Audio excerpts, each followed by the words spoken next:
Check, check.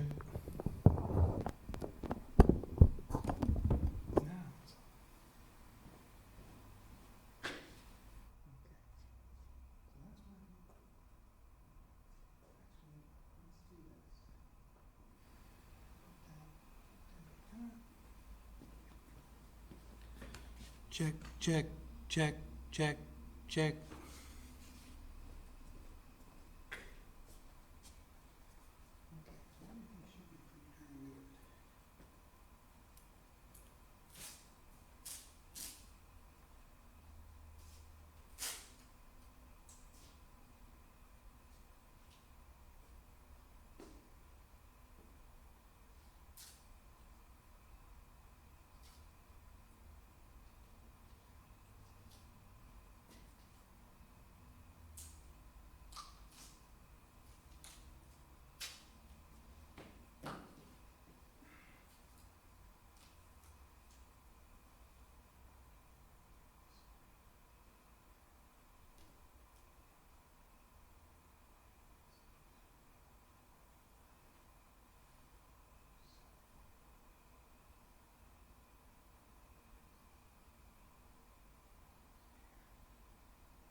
30 minutes to open it. I know everything's working.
That was the same day. Yeah, I've been going to a couple of things that day, that was. Did you cover those? For Channel 17, even though it was just a party. Well, not the party, the speakers, Oh, just the speakers, sort of like a total of maybe 50 minutes or so. yeah, So it's pretty short, but they're kind of important because like you got public officials speaking, so you try to record it when you can. right. Oh, and you, it was you who was recording that, American Indian Palestinian Yeah. event. So that's on the web now. Yeah. So if you know the date, you go to cctv.org. Right. You just put the date in, and there's only a couple of events that day. Oh, I see. That's the shortcut to finding things, because it's hard to find. Yeah. If you got the date, it's Oh, easy. okay, I'll send the link to, some of the organizers. I bet they would like to see. I think they've already been notified. Oh, I talked to them about it, oh, okay. because I said to them, because see, I wasn't invited, so Really? I called ahead, at the last minute, and I said, and they said, sure. But, so I told them, I said, you're on tour. The first thing you should do when you get into a city is find the cable access television, the public access television station, and say, we're doing this thing. Could you please record it and broadcast it? Oh, that is a good idea. So whenever you do something, I'm not saying they would do it, but But that would magnify the audience, by many, many times. because a lot of people watch cable. I don't have a TV, so I don't watch anything, but I can see it on the computer. Far, far more people see it on their personal computer or on television. Right. Like this meeting here, there's probably three or 400 people that will watch it on their computer. And there's probably 1,000 or more that will see pieces of it on their television, on Channel 17. So, there's like a hardcore, maybe 100 or 200 people that watch the whole thing on television. How do you know how many people watch? Is there a way of, There's a way to know it with the computer, but not with the TV. oh, with the computer you can know. Yeah, because they get it streamed. So you take the computer and you get it streamed. So you can count that. Oh, that's great. So you really, from the computer, you're watching, then you know what your audience is. At least that, plus who have watched it on TV. You check that yourself. You don't actually have to call the station to ask how many people saw it logged in on the computer. You can actually do that from home. I've never done it, but you can do that from home and say how many people watched this event up to this moment. Because you can watch it for 100 years, because they're all archived. Yeah, they're all archived. Yeah. I'm on a lot of, Pardon? I'm on a lot of, Oh, speaking of different events. But I'm gonna speak tonight, so. I think they're expecting a long meeting tonight. There's George. Good evening, sir. Good to see you. Good to see you as well. So, let's plan out how we're gonna do this. It's gonna be, I don't know how much time left. No, they only designated 10 minutes For what, the whole thing? for the comments before the meeting starts. So you did send me an answer, but I did.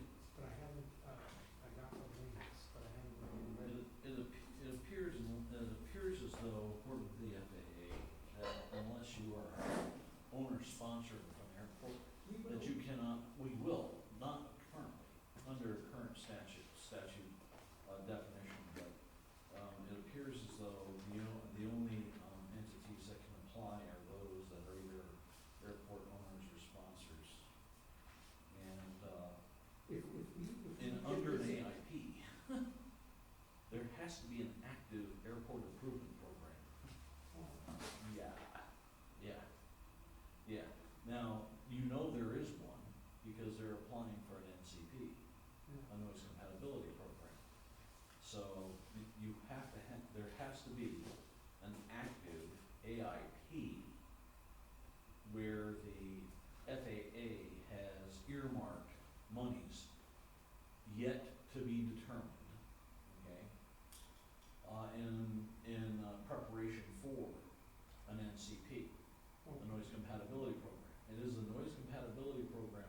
related to the airport, with regards to what the airport wants to do under that noise compatibility program, requesting a chunk of money, which may or may not be totally granted. It may be granted in part, but not in whole, because the way airports work, right, is each region has a bucket of money. And those regions collectively put together, a budget across the country, which then goes before the legislature for approval. When the legislature, the US Congress, right, and Senate approves that, then those monies are dispersed to the regions. Oh, And that, so we in the Northeast region, right, you know, you're looking at Boston, you're looking at LaGuardia, you're looking at, you know, Albany, all those other airports, they're all competing for that bucket of money.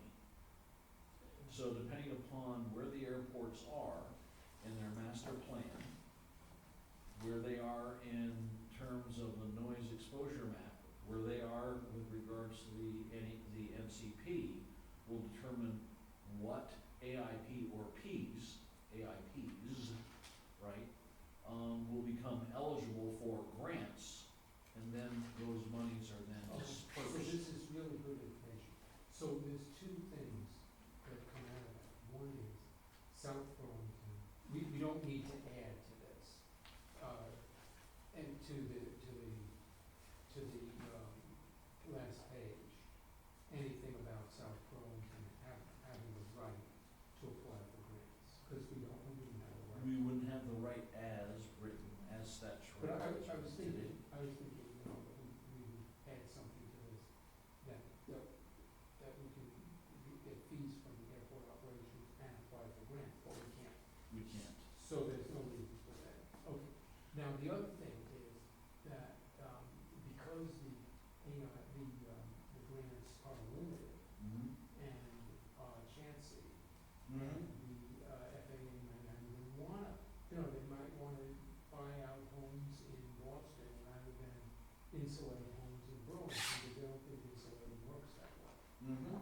So that's why we want to have a source of money that we have better access to the grants. Right, correct, I'm correct. And that's why we You said wanted- himself, you were at that meeting when you said himself said the preferred method for noise mitigation around airports is land acquisition And demolition. and demolition. Roger that. Yep, Right. you heard that, so good.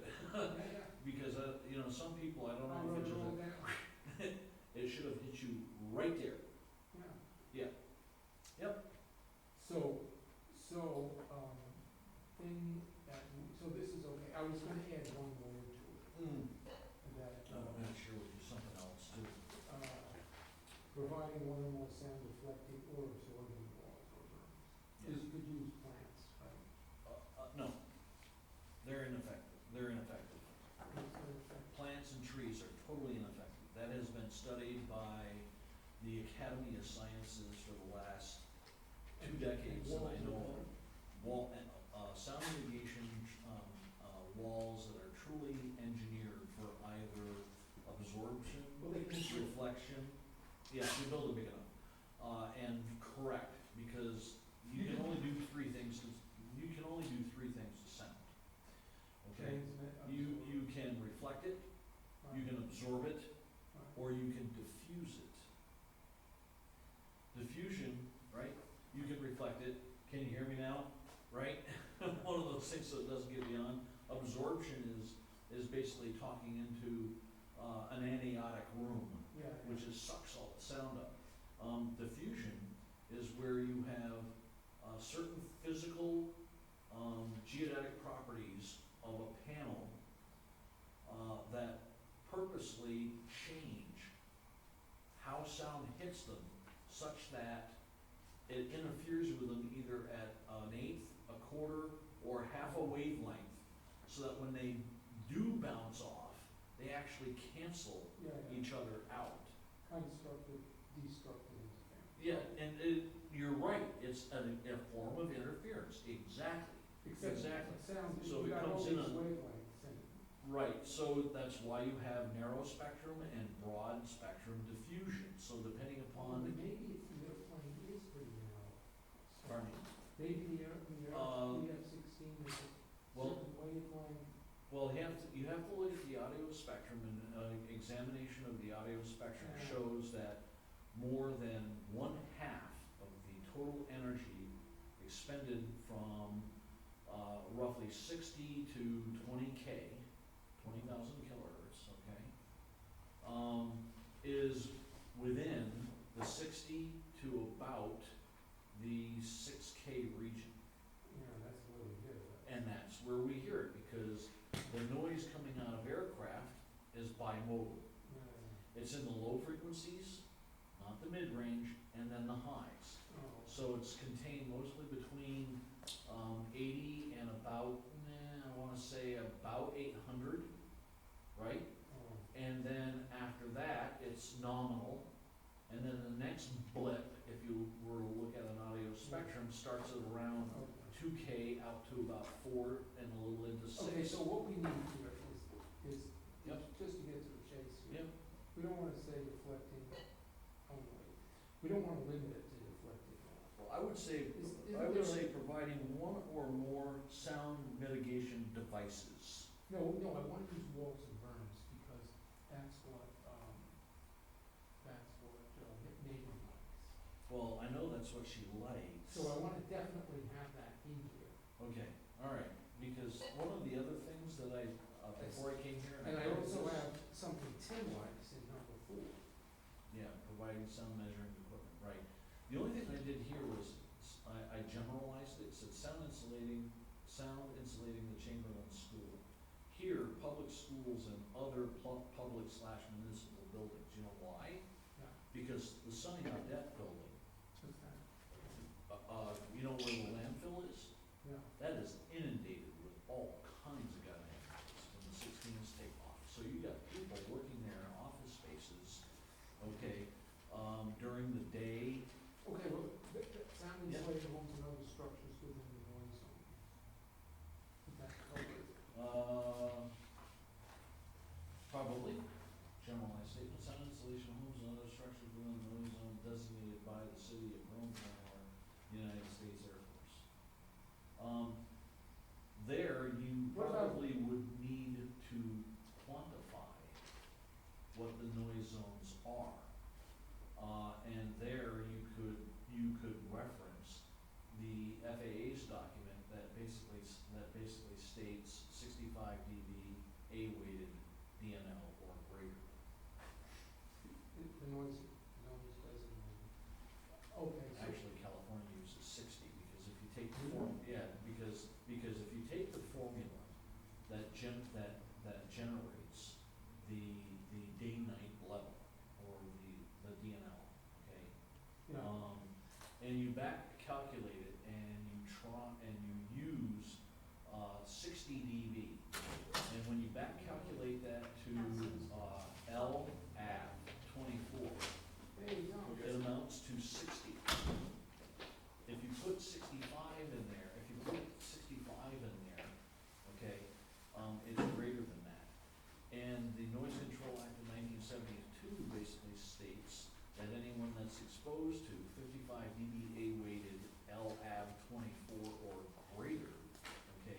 You can graduated to a basically enjoy desk, I see, I'm impressed. in this lid, I guess so. right, Yeah. and therefore, What is that the thing? FAA was charged with So that. each microphone. So will be- California, being That's what I the think way what they are they said, said. hey, Yeah. you That's could, the old we're thing. going to We went come up back to with the what's old known days, as community level Technology is equivalency, not there. which is for very, very this similar to microphone. DNS, Sounds terrible. except Okay. our threshold is not gonna be 65, Yeah. it's gonna be 60. Well, having tried to do Because if you things plug from, those numbers you know, in, right, some of those Right. broadcasts, I have.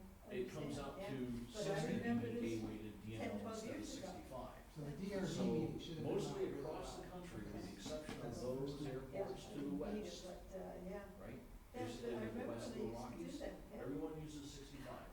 But Those we're not guys going use 60. back into the, Who's the decider on that? back into the past when things used to California, work. because they sued in the court, and the court recognized, at least there were some smart judges out there that could still do math. They recognized the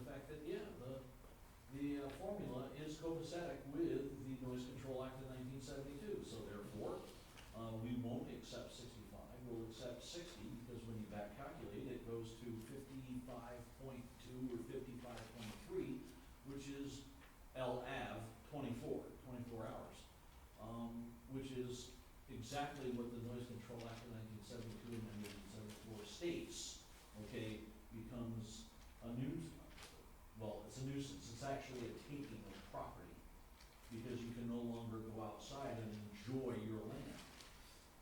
The same Act, 72, the Noise Control Act, also said that any noise greater than 90 dBA weighted LAV 24 is pollution, because it causes permanent ear damage. And from that whole entire act stemmed whole new legislation for OSHA and noise inside of workshops and things of that nature, when you had to wear, hearing protection, and when you had to have, similar to dosimeters, which are used for x-ray, those shops actually, machine shops, actually have to have a 24-hour metering device that meters or measures, okay, the average sound, and it is LAV, level average, okay, in the shop. Does the 90 designation as pollution mean something more consequently because of other legislation or laws like EPA or so on? Because you said it's qualified as pollution at 90. It's based, the Noise Control Act of 1972 was from the EPA. It was from the EPA. Yeah. Yep. So is 90 dBA here considered pollution? Everywhere, it's national, it's federal law, yeah, under United States Code. And what's the promulgation from that? It's USC, and then from that is what? Codes of Federal Regulation, CFRs.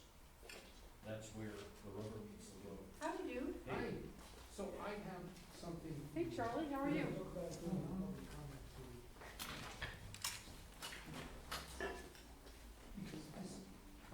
Yeah, those ones kind of might not. Yeah, thank you. Statutory law that would have to be, and it is really What's that? simple stuff. No, And the fact remains, Mike and I will still adamantly and Hi. strongly assert that it was. I'm Good. sorry I missed that meeting, but I was out at 7, I didn't even know.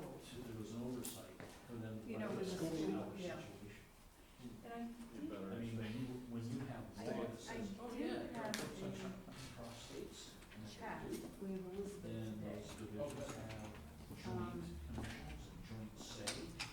You know, and so I think what I will So what happens? recommend Yeah, they can is cross municipalities. that we have Well, yeah, if it crosses municipalities, an then they executive should session enjoy the in same the governance. council in the school. But in our So that we case, can we really have have a a conversation. municipality that owns and operates an airport in our jurisdiction, When totally, she wholly in our was kind of jurisdiction. like, But the laws, came back with well, it doesn't make sense to You know, come an ordinary some individual, more middle ground. rational And individual. we had that figured ours. The framers Okay, let's just do would the identify minimum. airports And spanning that- states and spanning municipalities, Look at but them not try. one that was totally located in a municipality which it did not have jurisdiction. I think the Burlington law is perfect, right? So that's why there isn't any of these things. And Is that ergo, what we're gonna vote on? our proposal. So, yeah, so this proposal, I mean, I didn't, just adds a talked to few Dale words about of it, I'm niche, fine with it. and in some of the paragraphs of the law, and I think you get Keeps the because your discussion about the proposal future of the building seems play, very nice. but it doesn't create a Actually, there's some great things in component this of the that's initial not underlined. exchange. that Well, you- look, I've got copies of it. All right, I'll Sure. have to, yeah, I'll have to read it. In, Hi, Pat. six How you doing? oh- Hey, Pat. Is this the Not actual good. language or the draft? No, they couldn't, well, they decided not to do advanced treatment today because, wait a minute, let me just catch my breath. But it gives, Jermaine, to what, Because, to what Jim is saying, right? Look at 602. I may have resolution pneumonia. Oh, which is causing my breathing to First page. drop, so about the O2 in case. But- Resolution providing for such action and the action of What the would you do? right? Thing goes off Of a all the body, time. municipality, My wife had, Yeah, right. Yeah, right. Anyhow, I talked to Charlie about staying here for the executive session. We'll move everybody out. I'll just turn the camera off and it'll come. okay, It'll be fine. thank you. Well, I just had a biopsy for breast. You what? I just had a biopsy. Oh, you did? Oh, I don't know how to.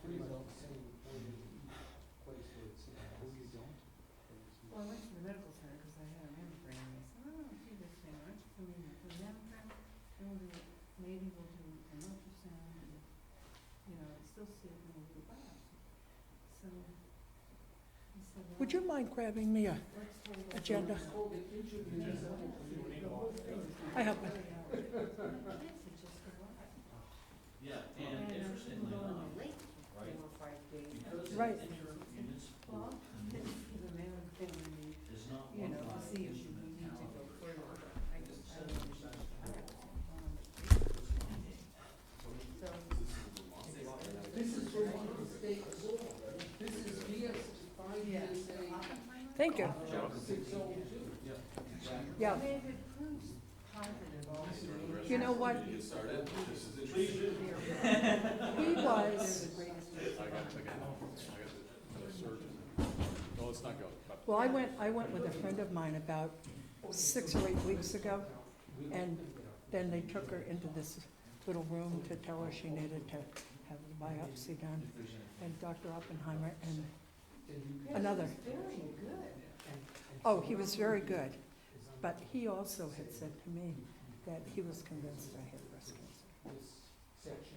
And then they did the biopsy, and, I mean, that was going back a year or so ago, a couple of years ago, but it wasn't. It's just a little mass or something. That's the word. It's very, very small. Well, they, Which is the good. stuff I had, they took out anyway, because I said, I don't care if it isn't, I don't want it there anyway. That was a terrible thing to say to him, but they did. But that was, well, that was the one that was 8 years ago, and then the thing came back last fall. So I had, same surgeon, did the same thing, he says it's the same results.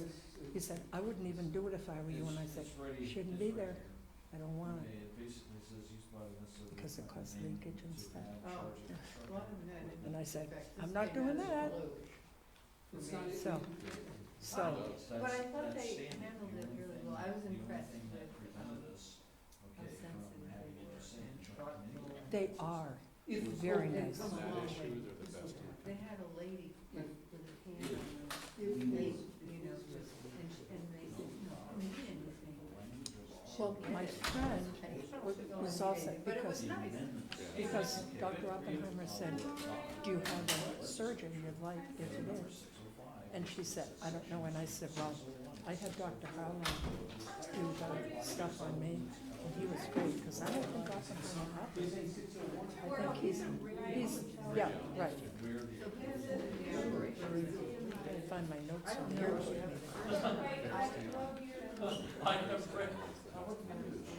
She practices here in South Burlington. And, Well, that's good. I wasn't. This one is, this is the. That's your notes. This is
It's Roseanne. I don't see the light yet.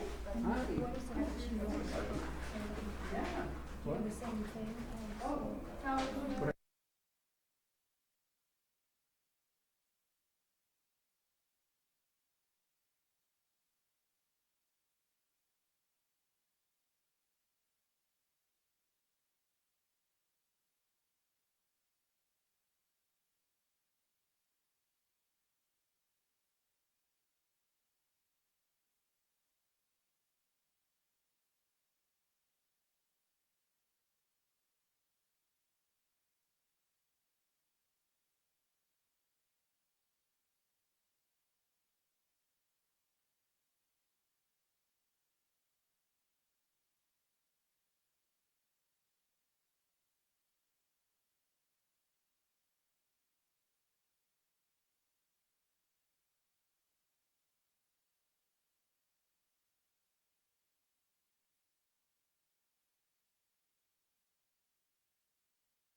Sounds good. Yeah, okay. So, I would like to call to order the South Burlington City Council meeting of Monday, August 7th, and we'll begin by saluting the flag. Tom, you want to start, please?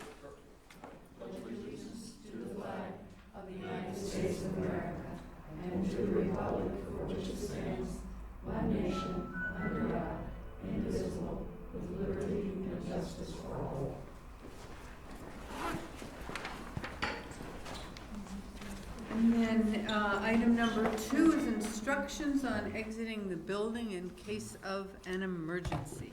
In case we have an emergency this evening, we have 2 ways to get out of the room. Back doors, or the front doors leading out on the front lawn, and the 2 back here that go out into the parking lot. If any emergency occurs, please leave the building and exit into the parking lot and gather there.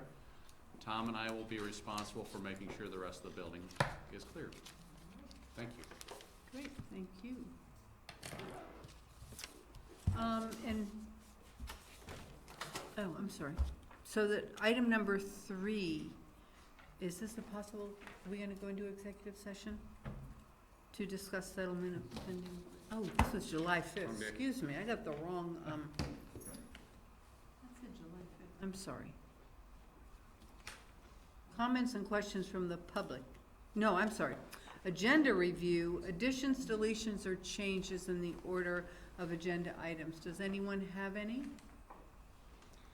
I've got one item to bring up on scheduling for the other business section, if that is okay. Sure. So that would be scheduling.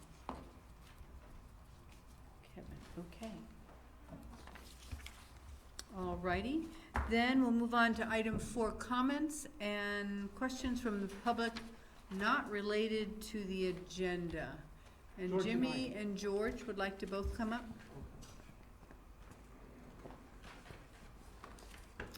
Welcome, and please state your names for the record. James Lease. George Maley?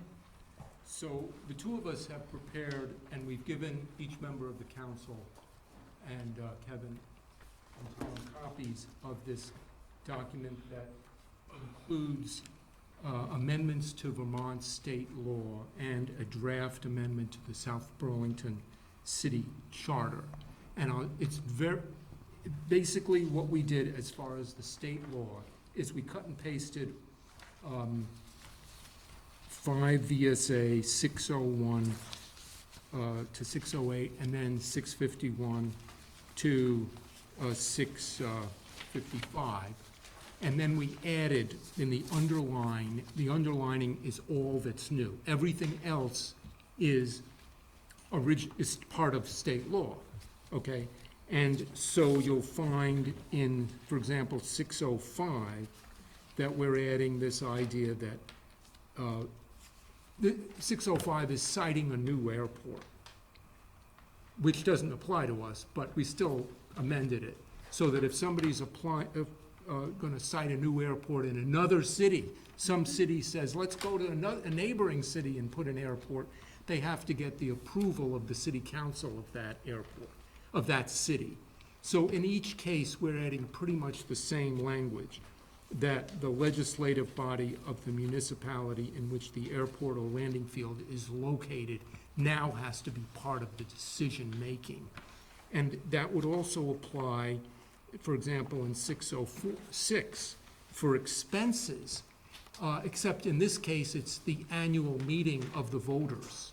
It's not the city council in that case, it's the whole city that gets to vote for such things as The airport budget, the airport. basically. Yeah, the airport budget, which now Burlington votes, is the only city that votes on the airport budget. The whole city, as part of their town meeting, everybody gets to vote to approve the budget, including the airport budget. Well, this would mean that South Burlington would also get to approve the airport budget or disapprove it if we didn't like something. So we would have a real say on that.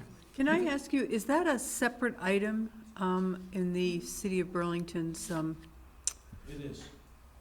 so it potentially could be voted down while the rest of the city's budget Exactly. is approved? Right. Okay.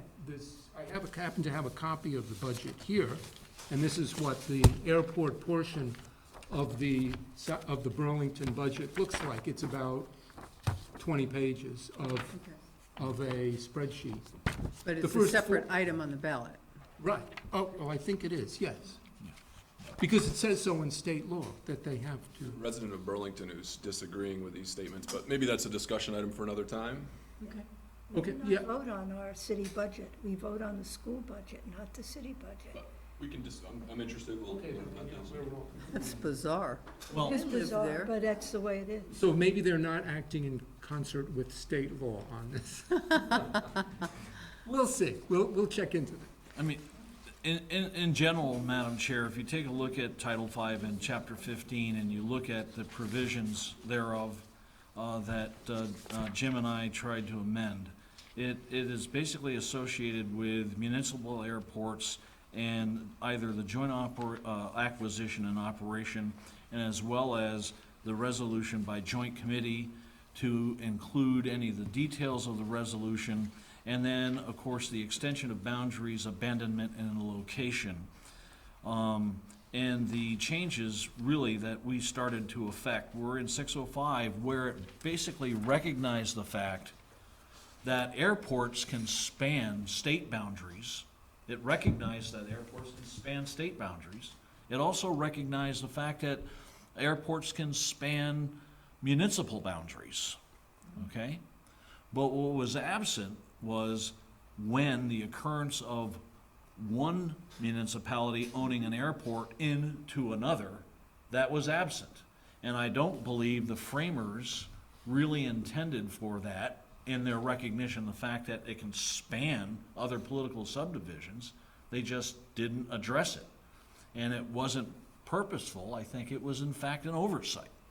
And in doing so, with the language that Jim and I added, okay, which basically was based on airport location, what it does is it now provides South Burlington to enjoy the same provisions under law with regards to airport operations, expansion, and all the governance associated with that airport. The exclusion from that is the applying for grants, because right now, the way it is written in the FAA rules and regulations, you must be an airport operator or sponsor, right? We are not, at least at this time, going to pursue change of federal law, but it most certainly is feasible to entertain having our legislation entertain change of statutory law, which would give us basically the authority, if you will, or the presence at the table, okay, to be a participant in airport governance, and put that in the hands, if you will, of our governing body, you folks, okay, to include, if one is to go through one of the provisions in here where it basically states that a budget or any expense associated with the expansion, improvements, equipment, or maintenance of an airport shall be addressed in a special meeting, okay? Or a regular Or a annual. regular annual meeting, all right, where the majority of the voters, okay, have the opportunity to vote, okay, on that expense. Well, in our case, we never had that opportunity because that was always in the hands of the Burlington voters, whether it be through their representatives or at the ballot box. So we never had that. Now, this provision is vital to meet the terms of the Vermont Constitution, which was brought up at the previous, 2 weeks ago at the city council meeting by Megan, where we are supposed to have a government that's accountable to the people, and yet the government that's really has super influence in the airport neighborhood is Burlington, through the airport, and all of the problems the airport creates for people in that neighborhood, for their children and for their families and for everything. So we have an accountability problem, and as Tom has pointed out in his resolution as well, there's a serious accountability problem, and there's that word in your resolution. So this would address that by giving Burlington the authority to participate in making decisions along with, did I say Burlington? Yeah, To South give Burlington. South Burlington the authority along with Burlington. So both cities have to make the decisions. And even with respect to grants, we would have the authority to approve the grant, Correct. to accept the grant. We wouldn't have the priority, the ability to apply for a grant, but we would have the ability to accept a grant. So if Burlington decides to apply for a grant that would hurt South Burlington, and maybe you know of some grants they might have applied for that caused affordable housing to be demolished here, we would have this city council would have the authority to approve or disapprove of that. When you have multiple municipalities voting on a budget or submitting a grant proposal, what happens when one says yay and the other says nay?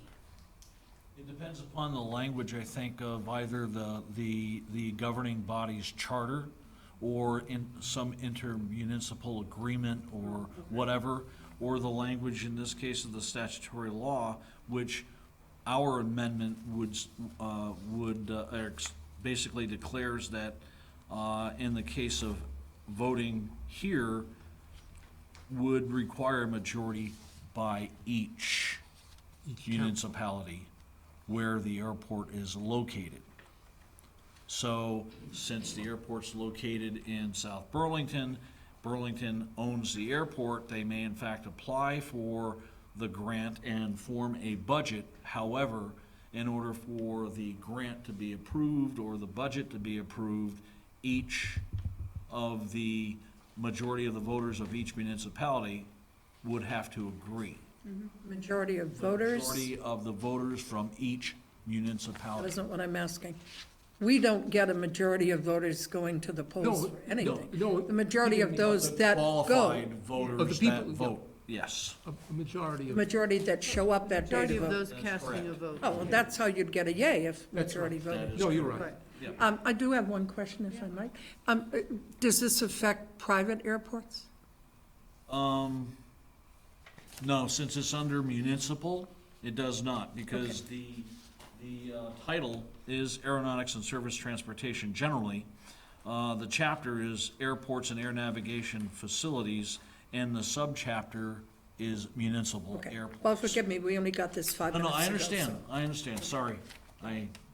But there are individuals that own private airports, their own landing strips and so on. That is correct. Okay, so now we'll go on to the charter amendment, and I have some introductory material. It's second to the last page is some introductory material in italics. That's not part of the amendment. That's just explanation of why we're doing this for your benefit. And basically, it also has to do with accountability, so that, because as the Board of Health in Burlington, Burlington's own Board of Health issued a document that they voted on and approved, and it lists the health effects: hearing loss, stress, sleep disturbance, heart attacks, hypertension and stroke, delayed reading, and verbal comprehension. That's the children. And then they said in this thing, you know what? Burlington Board of Health jurisdiction is limited to the city of Burlington. And that summarized, encapsulates the problem we've had all along. We can't persuade Burlington to consider the problem in South Burlington because, as their Board of Health said, they don't have jurisdiction here. So what they would be sensitive to is expense, cost, money, things that now they have a reason to really, because that affects their budget and their city. But the health effects on the children here, it's not their jurisdiction. It's really the problem identified by the revolutionaries who created this country and this state. You shouldn't have a split authority. You should have the people who are there be rulers over their own destiny, right? You shouldn't have a foreign king or a foreign city having control, because you get these anomalous problems. So what we are, on the last page, is the addition to the city charter, the proposed addition. That's why it's all underlined. And it would basically, we would have the right, or we would have the authority through the city council to impose the similar fees to what Burlington is already applying at the airport. Burlington generates $19 million every year by applying fees for things like enplanement, that's $2.4 million. Landing, it's about $2 million. Car parking is almost $6 million. Car rental is about $2 million, and concessions is about $500,000. They also apply other fees, and so it adds up to $19 million for rent. And in the one of the biggest ones is rent in the terminal building and other places. So, and we would use the same rules to create any other ordinance. That's what B says, that it would be by the city council enacting an ordinance along the same lines of enacting any other kind of ordinance, sections 106 to 109 of the chapter of our city charter. And then the fees must be used for airport purposes. They can't be used for general city purposes. You can't extract money from the airport and use it for something else. But airport purposes definitely includes protecting, in the words, in protecting the people in the neighborhood. And that's both recognized by the FAA and by federal regulation. the federal regulation says that the passenger facility charge, that's the enplanement fee, can be used for reducing the impact of aviation noise on people living near the airport, and that's in a federal regulation. That's one of about 8 items that it can be used for, but that is one of them. Yeah, correct. And it's, I think, the last. That's right, that's only one of the, but for us, it would be the only one. But for the airport, they can use it for a range of airport purposes, like they're using it now for the new apron outside I forget why they call it an apron, Which but had to be done, right. they're And they'll rebuilding. also be using some of the funds too, with the grant that they had received to move the taxiway over another 100 feet. Right, the taxiway, Right. and I think they're gonna buy more snow removal equipment, as another thing that they're using it for. But we would only use it for the purpose, the 4 purposes Mitigation. listed here for mitigating sound, insulating Chamberlain School, insulating homes and other buildings in the noise zone, providing sound deflecting. It also could be sound absorbing. I wanted to add that word, walls or berms. And for providing, as Tim Barrett suggested a couple of weeks ago, sound measuring equipment throughout the neighborhood that would be connected to the internet so everybody could see just how loud these planes are near their houses. And so if that was adopted, then I think, as the city manager mentioned 2 weeks ago, it would have to go to a vote by the voters, and then it would have to go to the legislature for approval of a charter amendment.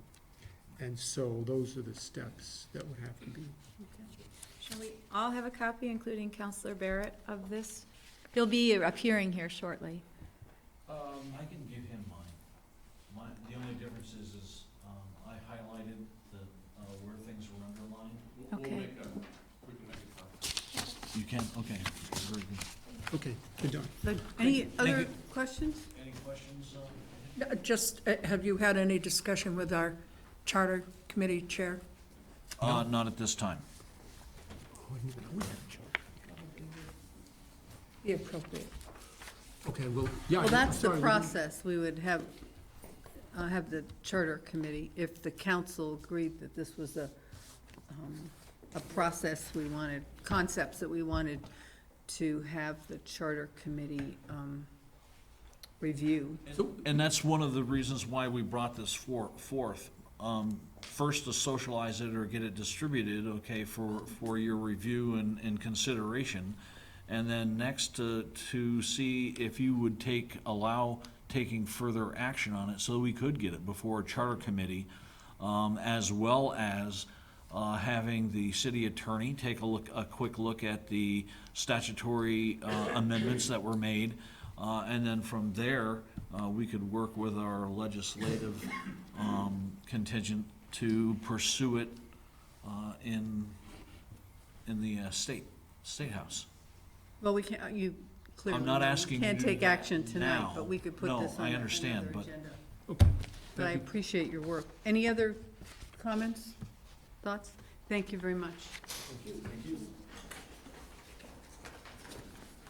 Are there any other comments and questions from the public on items not on the agenda?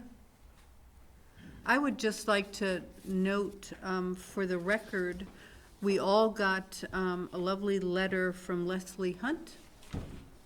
And it says, "Dear Mrs. Reilly and Mr. Dorn, on July 29th, 2017, I had the pleasure of attending the Mozart Festival in our beautiful Veterans Memorial Park. What a thrilling occasion. It made me very proud to be a resident of South Burlington. I've only lived here for 14 months, but I'm reminded regularly how lucky I am to have settled here. What made that evening extra special was that I had come with a neighbor and a friend who uses a wheelchair. When we arrived early at the concert, we were lucky to meet Joe, is it Gable? Of your Public Works Department. What a wonderful, kind, helpful, and compassionate man. Our town is very lucky to have him in our employ." I thought that was a very nice letter, and it would be nice to recognize or have, did Joe get a copy of this? Oh, good. I sent it over to Joe. Okay. Well, I wanted the public to know that sometimes we get positive feedback, not always negative or change. So, all right. Moving on, announcements and the city manager's report.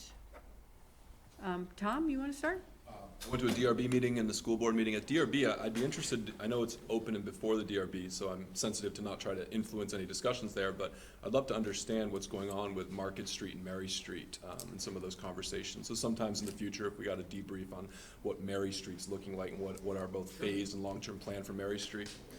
School board didn't stay long, just chatted quickly, and also our GMT annual meeting occurred, and I was reelected as the vice chair for the GMT for another year, so. Congratulations. All right, Megan? I didn't attend anything. I did receive numbers, though, ridership numbers from Tom. I don't know if he forwarded on to everybody, but I don't think so. We I would are- love to see them, yeah. even with Burlington. So it's really interesting to see those numbers. And I would love to, like you said, the fall would be a time when the GMT.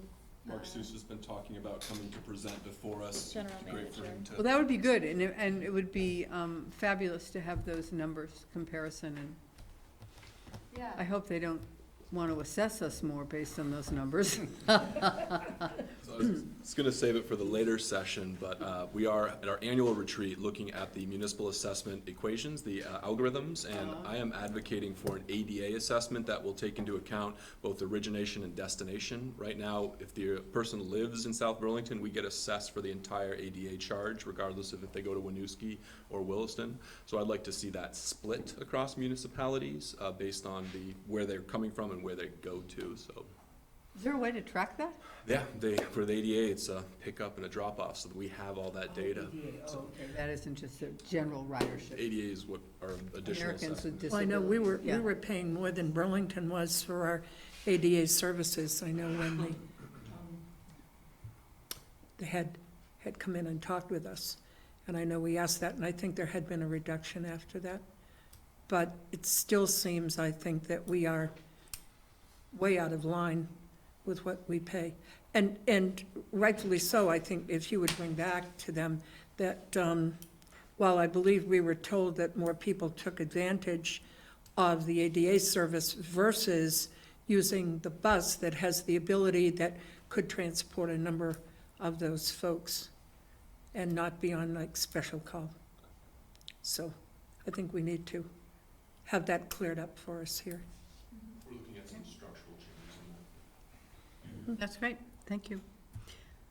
So Megan, you- I don't have anything to report. Well, I wanted to say I made one of the two wonderful evenings at the park, Bikes and Bites, and it was wonderful, enjoying the food, the conversation, the music, the camaraderie, and, hats off to Maggie and her team, and how wonderful it is to go and not see all of these cords taped down.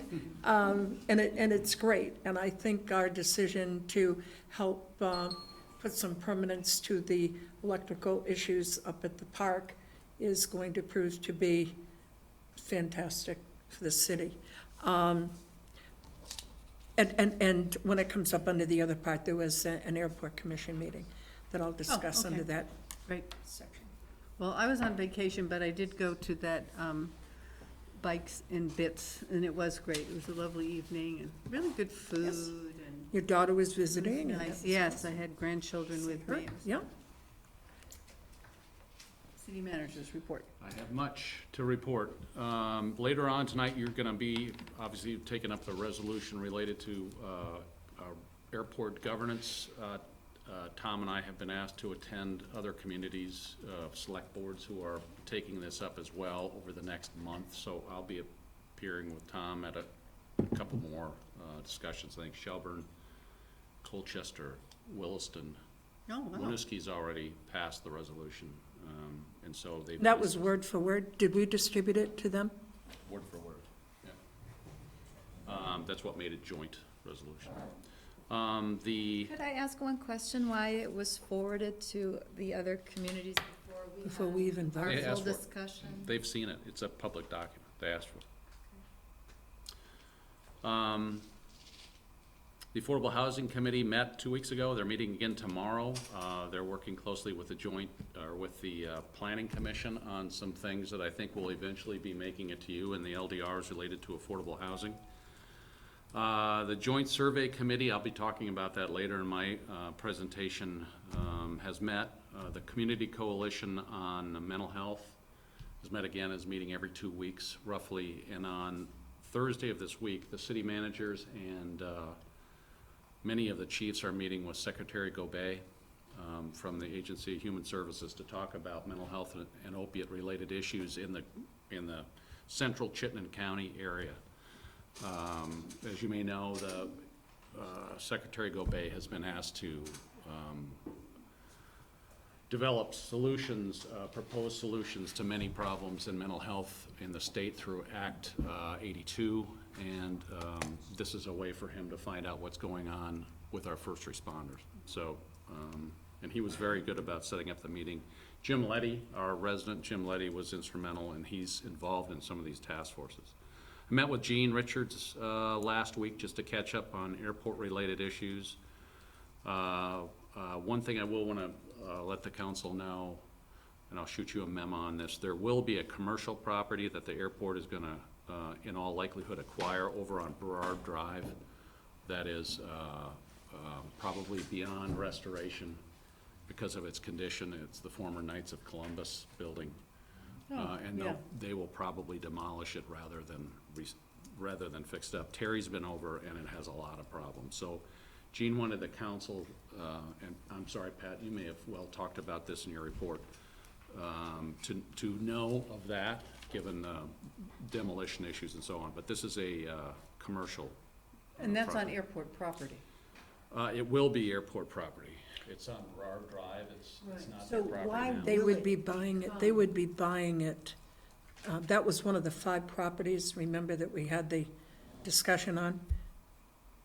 You want to come back to this, Pat, in your? Okay. We didn't discuss it at the meeting, I was just clarifying the point for Gene Helen. brought it up with me Right. the other day when we got together.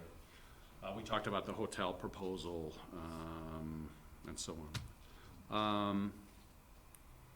City Fest is Saturday, this Saturday, the 12th, and so we hope everybody can attend, all members of the public can attend. We hope it will be bigger and better even than last year. So it's at Veterans Park, and I think fireworks are planned. Hopefully it's not raining.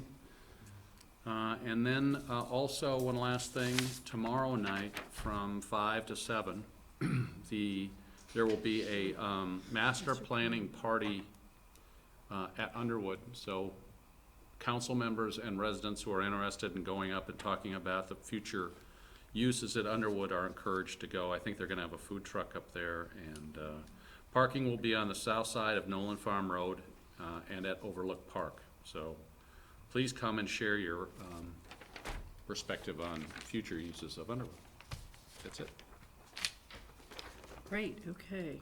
So I'm gonna try to attend that, since I'm interested. Is it warned? It's not, we don't know how many counselors or various committee members will show up, but I think we're okay. Okay, thank you. All right, moving on to the consent agenda. I had just a couple edits that I didn't get in because I couldn't get internet at our camp.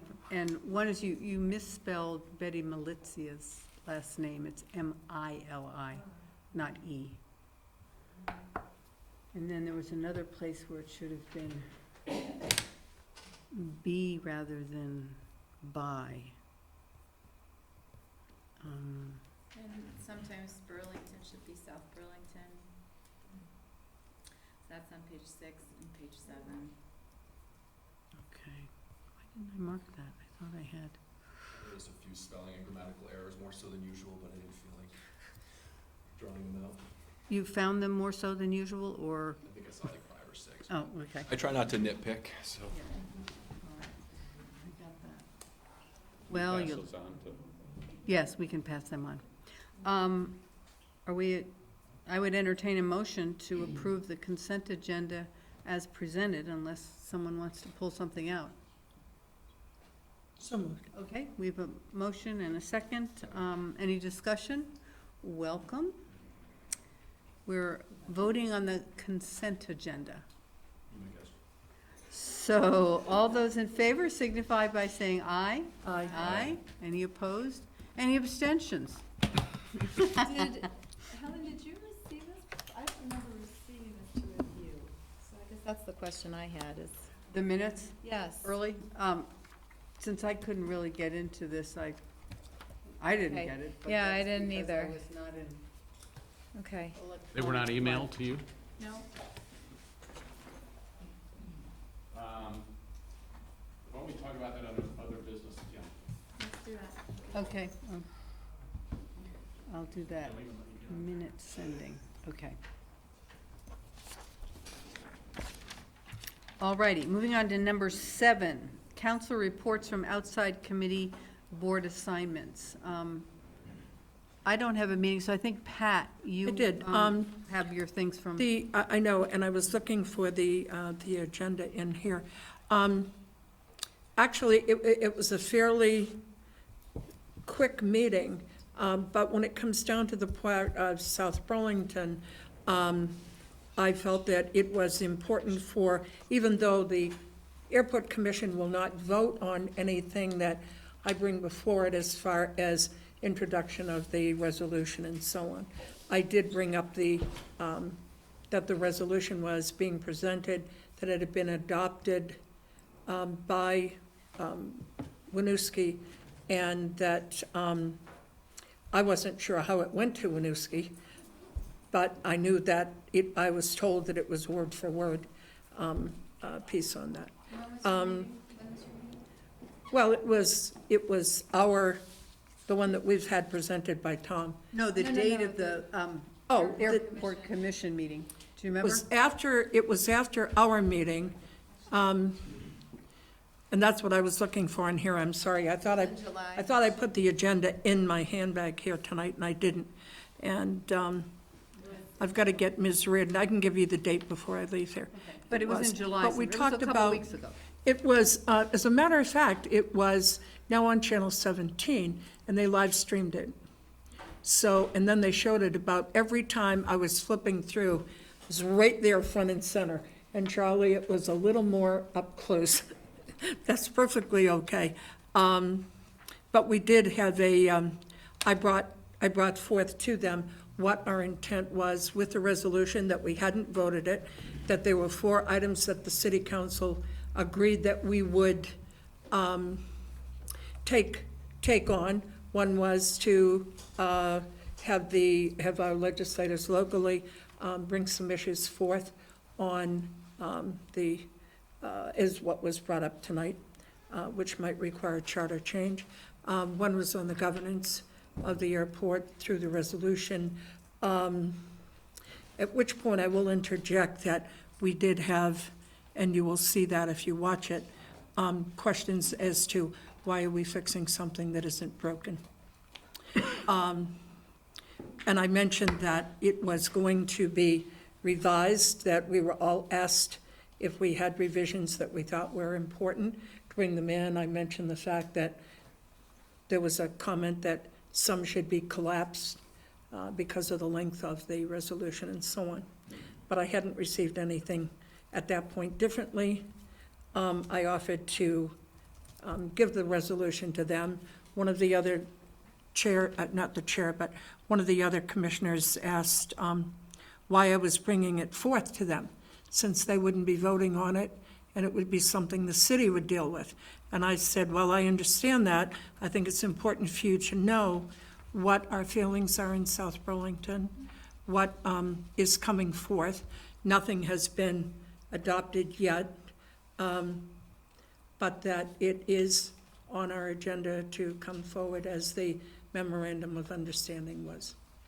So I was pretty vocal on it, not telling them one way or the other or whatever, what our feelings were, but that it was something that was going to be discussed. Okay, thank you. And they did bring up a picture. We did get the preview, even though I was told it hadn't been presented to South Burlington. We did get the preview of the pictures of the proposed airport, at least the architect's drawing of the airport, and where it would be and how it would connect, and that was Okay. about it, and an update on the construction. And are we gonna get a presentation on that?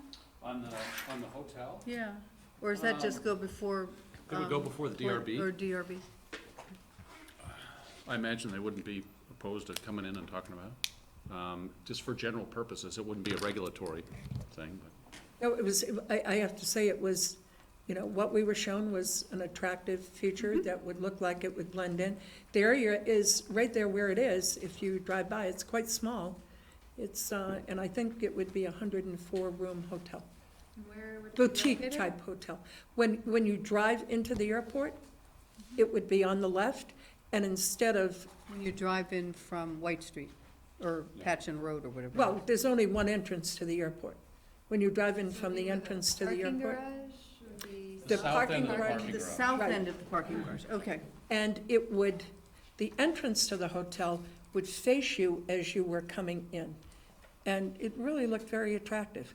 And then there was, I believe, and it could have been 7 Days that ran the piece on it.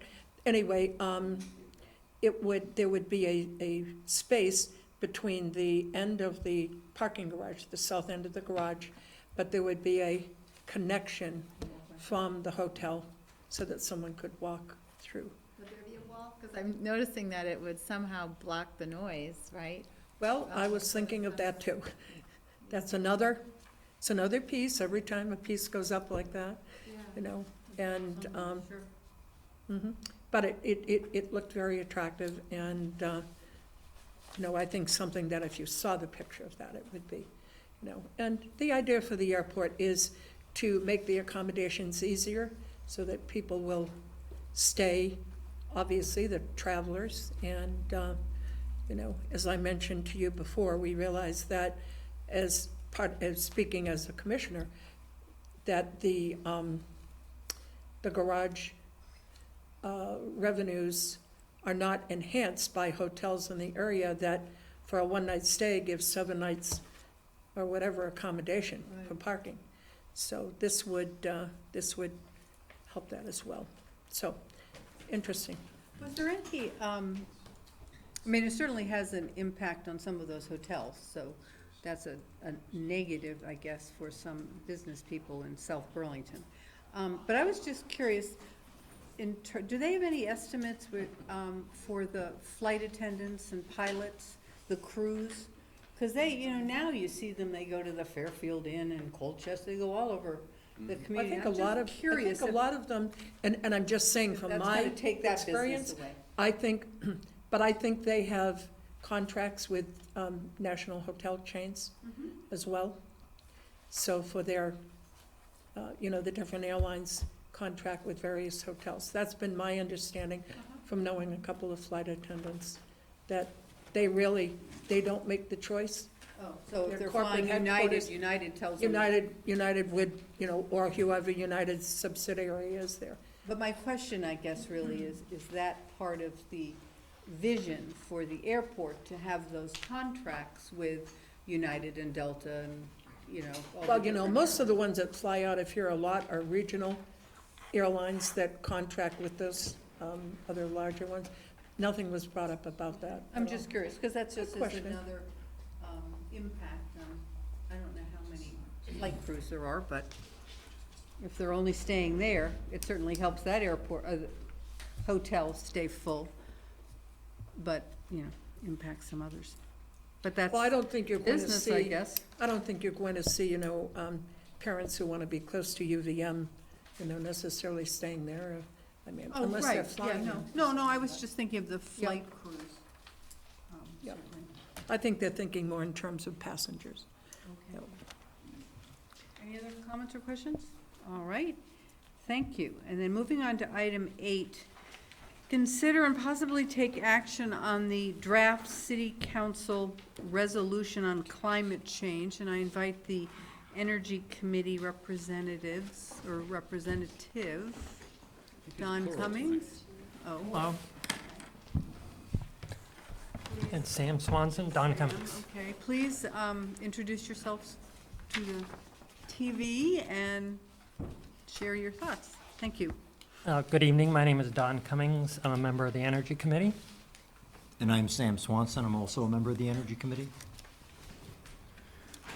So I noticed we have 2 spots on the agenda, and I wonder if talking a little bit about what we've been doing prepares what the committee has been doing, prepares the discussion for the resolution on the coalition.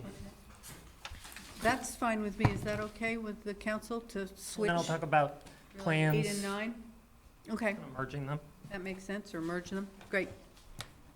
So we're all waiting with bated breath, I think is the expression, for an announcement from Georgetown. They are still doing the analysis as to who is going to make the finals in the Energy Prize. However, we've all along have felt that the experience and the opportunity to participate in the prize was worth doing even without winning.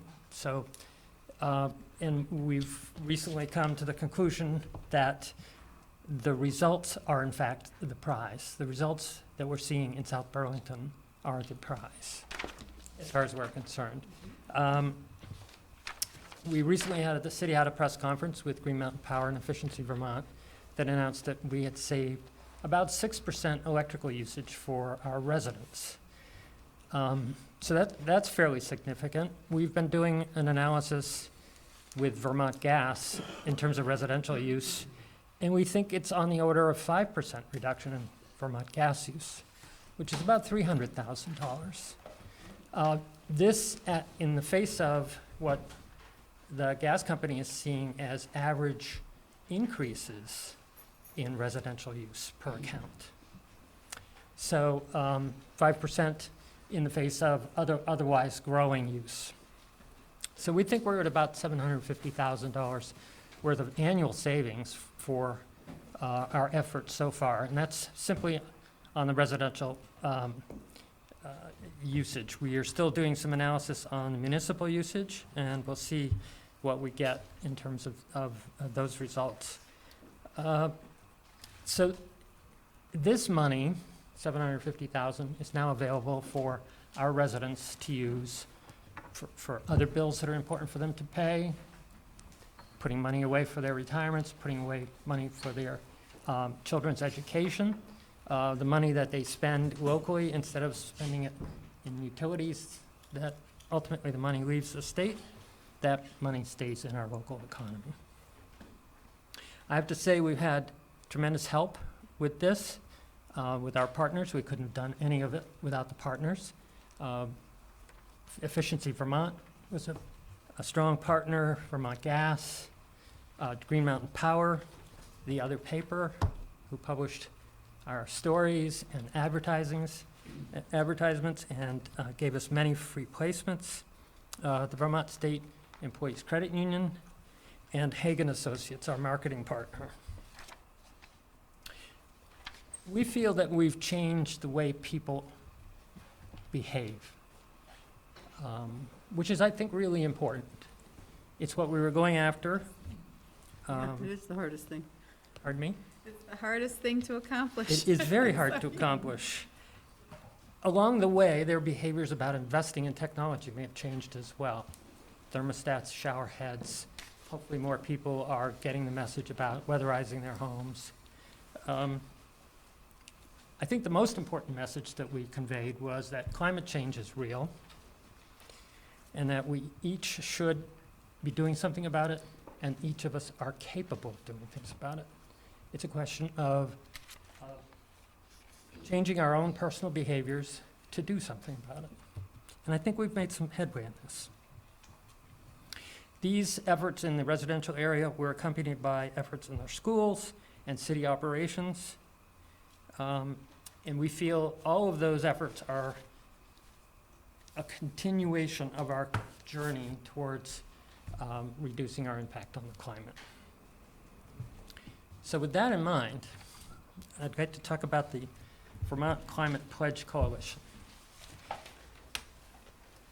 It's really an extension of what we've been doing on a more or less informal, voluntary basis with trying to change the way our community, our residents, businesses, the municipality relates to energy use and make it a little bit more of a formal process. And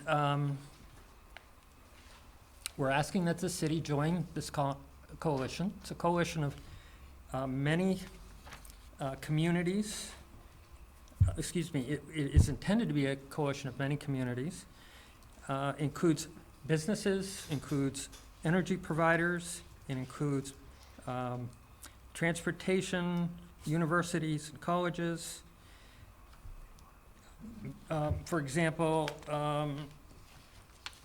Burton, seventh generation, GMP, Vermont Gas. These are people, in the energy providers, for example, is a segment of our economy that you might think would be threatened by this very issue. But they've joined the coalition, realizing that it's necessary. So our view is that it's widely recognized that climate change is real. It's a multidimensional problem. It needs to be addressed at all levels. There are specific things that various levels of governments can do and be most effective at in their policy decisions and their day-to-day operations. Clearly, our national policies towards energy efficiency standards in automobiles have made dramatic improvements in the reduction of CO2 produced per mile of a car or a light truck. State and local policies shape our renewable energy future.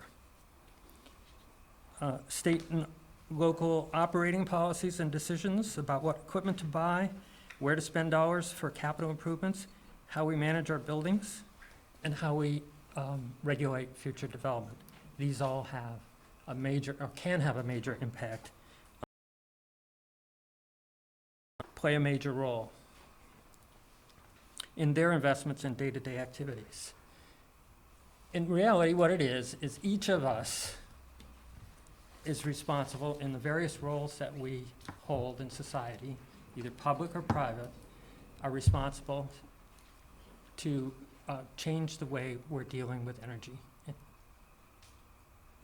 We've demonstrated this over the last couple of years, that this can be done, and I think we can take it to a further level. It comes down to the decisions that each of us make and the behaviors we exhibit in our various roles. In the simplest terms, we can turn the lights off when we don't need them, and we can turn the heat down when it's not necessary. So what is the pledge? The pledge is cities and towns and businesses and colleges and universities and other organizations pledge to join a coalition to cut carbon emissions to meet the U.S. Paris Agreement pledge of 26 to 28% reduction from 2005 by the year 2025. These are voluntary targets by community. They're attempting to reach what the national commitment was at the Paris Accord.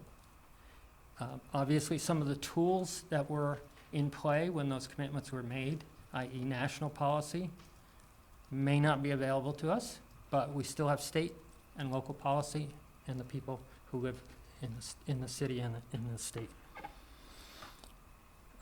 Each of the members who joins can work with partners, and if I think you all know, for example, Burlington Electric has a efficiency utility, Efficiency Vermont, or VEIC, the Vermont Energy Investment Corporation. Vermont Gas has efficiency utilities. The transit organizations in the region all have capabilities that would assist each of the members, each of the community members, in developing a plan and reaching their goals.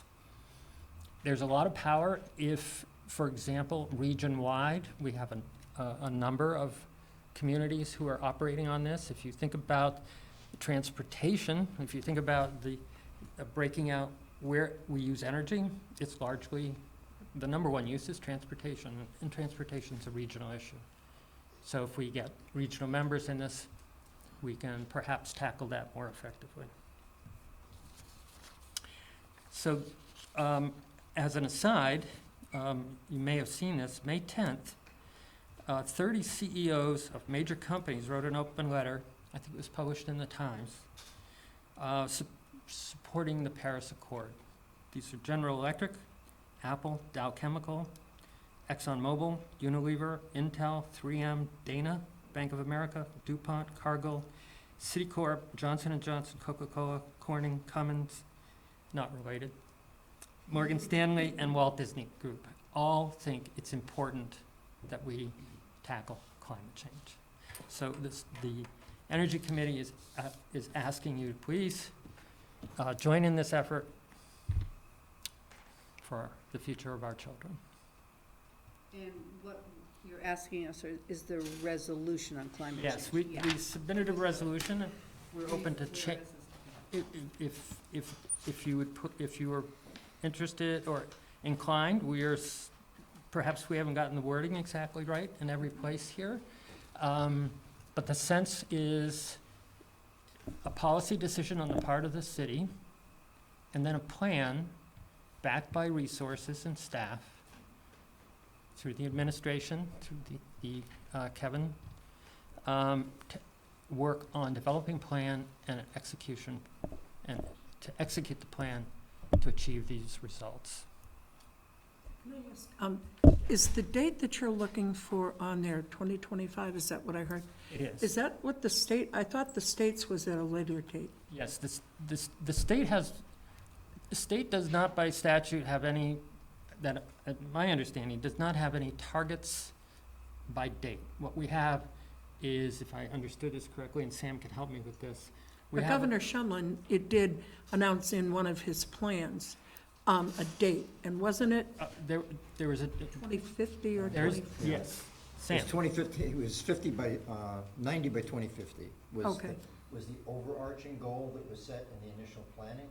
But subsequent to that, you know, as plans are in the community, plans at the state, they went back and have inserted milestone dates to get to. To getting certain targets by, Right. okay. So that recognizing that 2050 is so far out, in order for decisions to be meaningful, you need to begin to think about what are the transition in different sectors to get there from here. But there was nothing set in stone for this, right? Well, what is stone? Well, I mean, it's not, There is I know. it is not in the state constitution. It is in the state energy plan, which is the guidance Okay. document for all activities related to state. So it's a goal that's been embraced not only by Governor Shumlin, but by our current governor.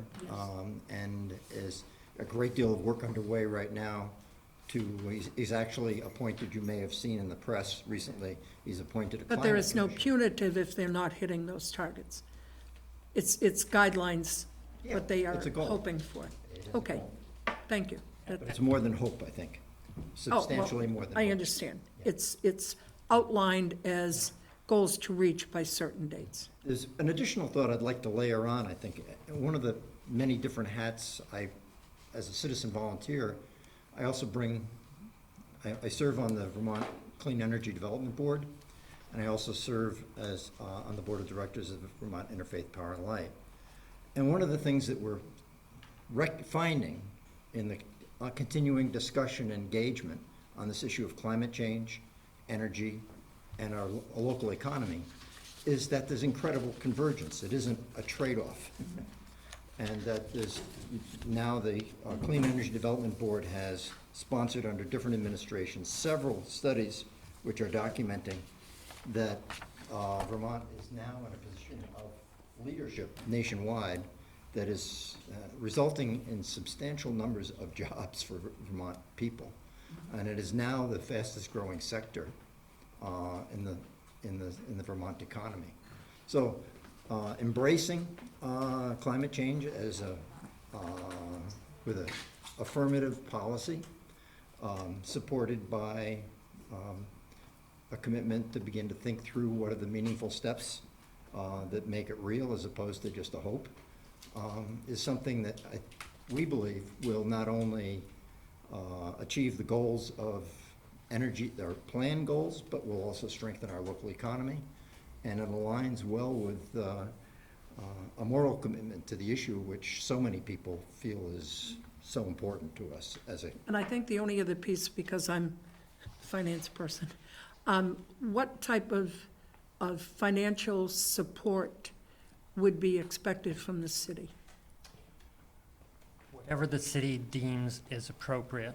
I think you will find in the work that we've done so far in updating municipal facilities, they pay for themselves very quickly. You know, recently, the Public Works Department changed the lights on the Lime Kiln Bridge, and substantial savings. They're in the process of looking at all of the streetlights, and I expect substantial savings from those. We've upgraded heating at various places in municipal buildings. So some of these could be actually part of our standard budget and just built in to make these modest changes too, that can be significant in the long run. I think so. Pat, if you recall, we created a special fund. Right, I know that we With do, the funds from the solar array. right, that we and can, Dedicated that to that. efficiency, so. I that just wanted to know if might that be was the going to be enough. source of some of the money, Right, but And I think beyond that, because we have a revenue source from the solar array, it's our good fortune now that we can turn that to investments. Each of those investments will reduce the line items in the budget. So 2 years from now, you know, our energy budget for the city for natural gas and electricity should be lower. You're kind of building a revolving fund, if you want to think of it that way, that this year's work funds next year and the year after and so forth. So I will be honest with you, I think it's going to take staff time. I think it's going to take staff time to organize and to make things happen. Just as we have staff time to make city center, how essential that staff time is, Alana's efforts there. A similar, I don't know how much staff time.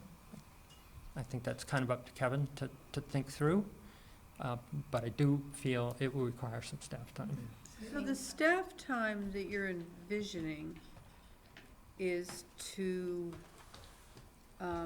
increase, I guess you would say, the efficiencies within city operations versus perhaps what the Energy Committee works on, which is engaging the public to change their behavior.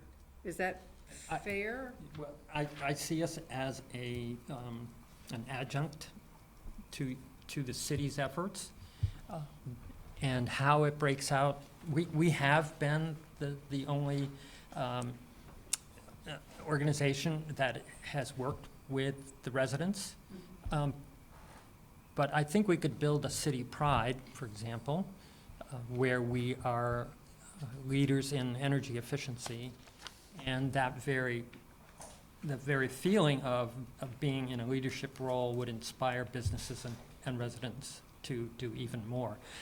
So where it breaks off between the city managing their operations and investments and helping engage the community at large, it's a big responsibility to put solely on the Energy Committee if we're going to make major changes.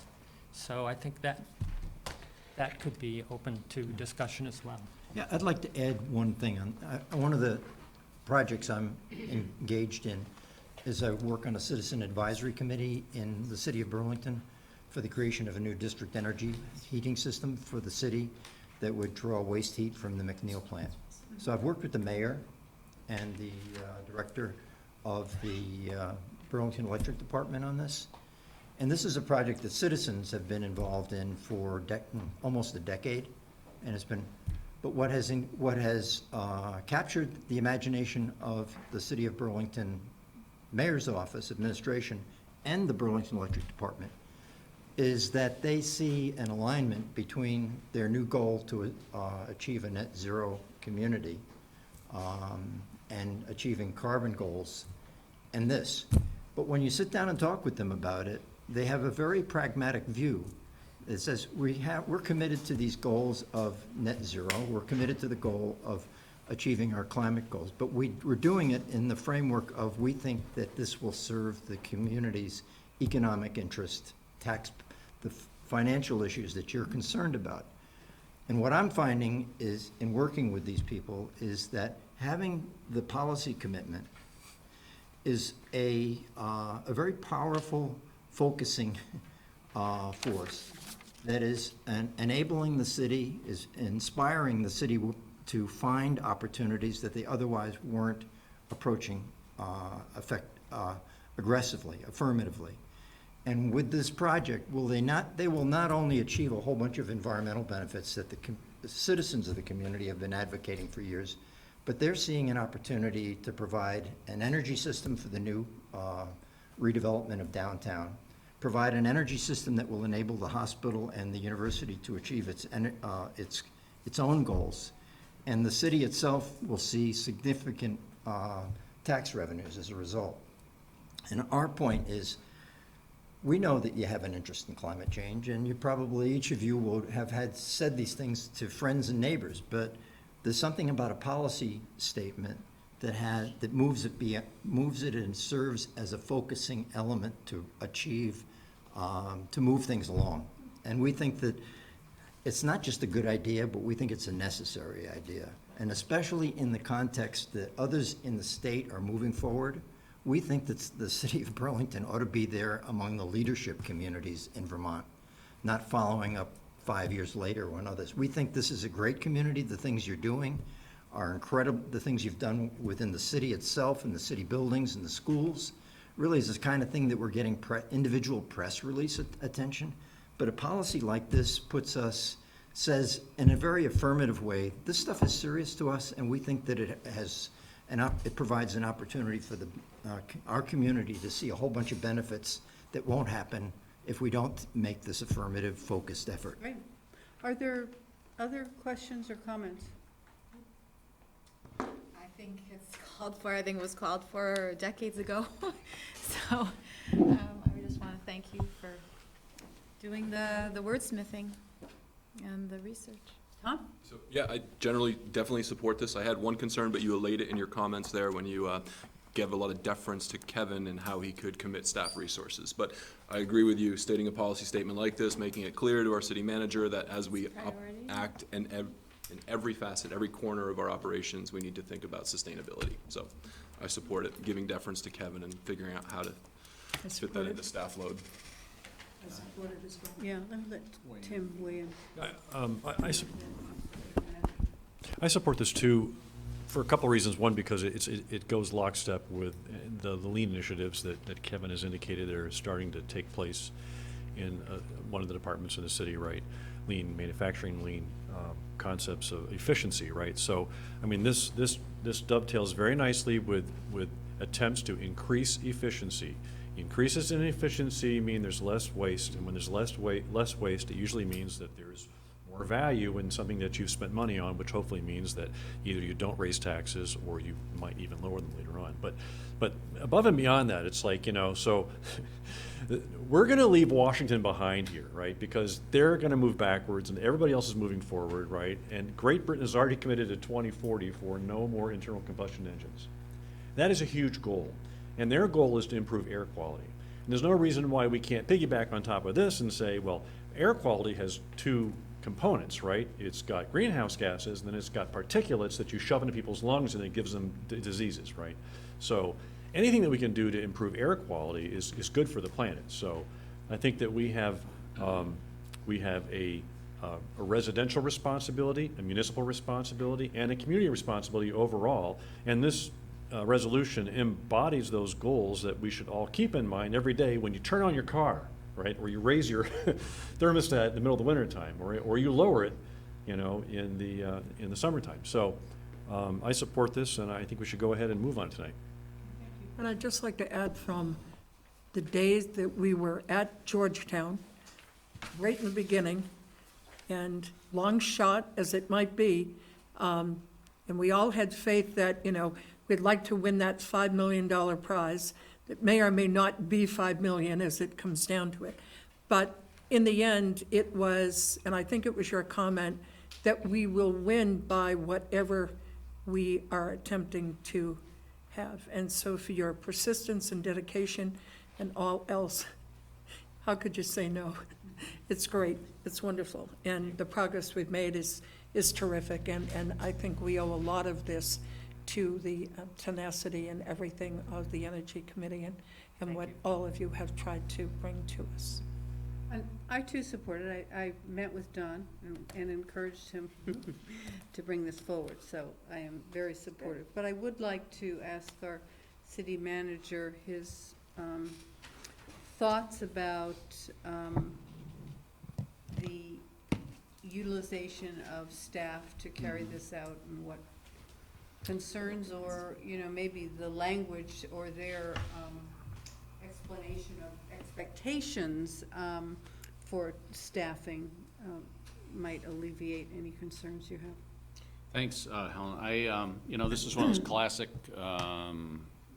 legislative discussions. This is really the council's policymaking at its best, really, in this form. There will be challenges for the staff. We will be looking to the Energy Committee for help on this. I would ask one tiny change in the language if I could, and that is in the second section. It should be direct the city manager, not the city staff, just for reasons we've talked about before. But if the council believes this to be an important priority for the city, then we will do everything we can to make it happen.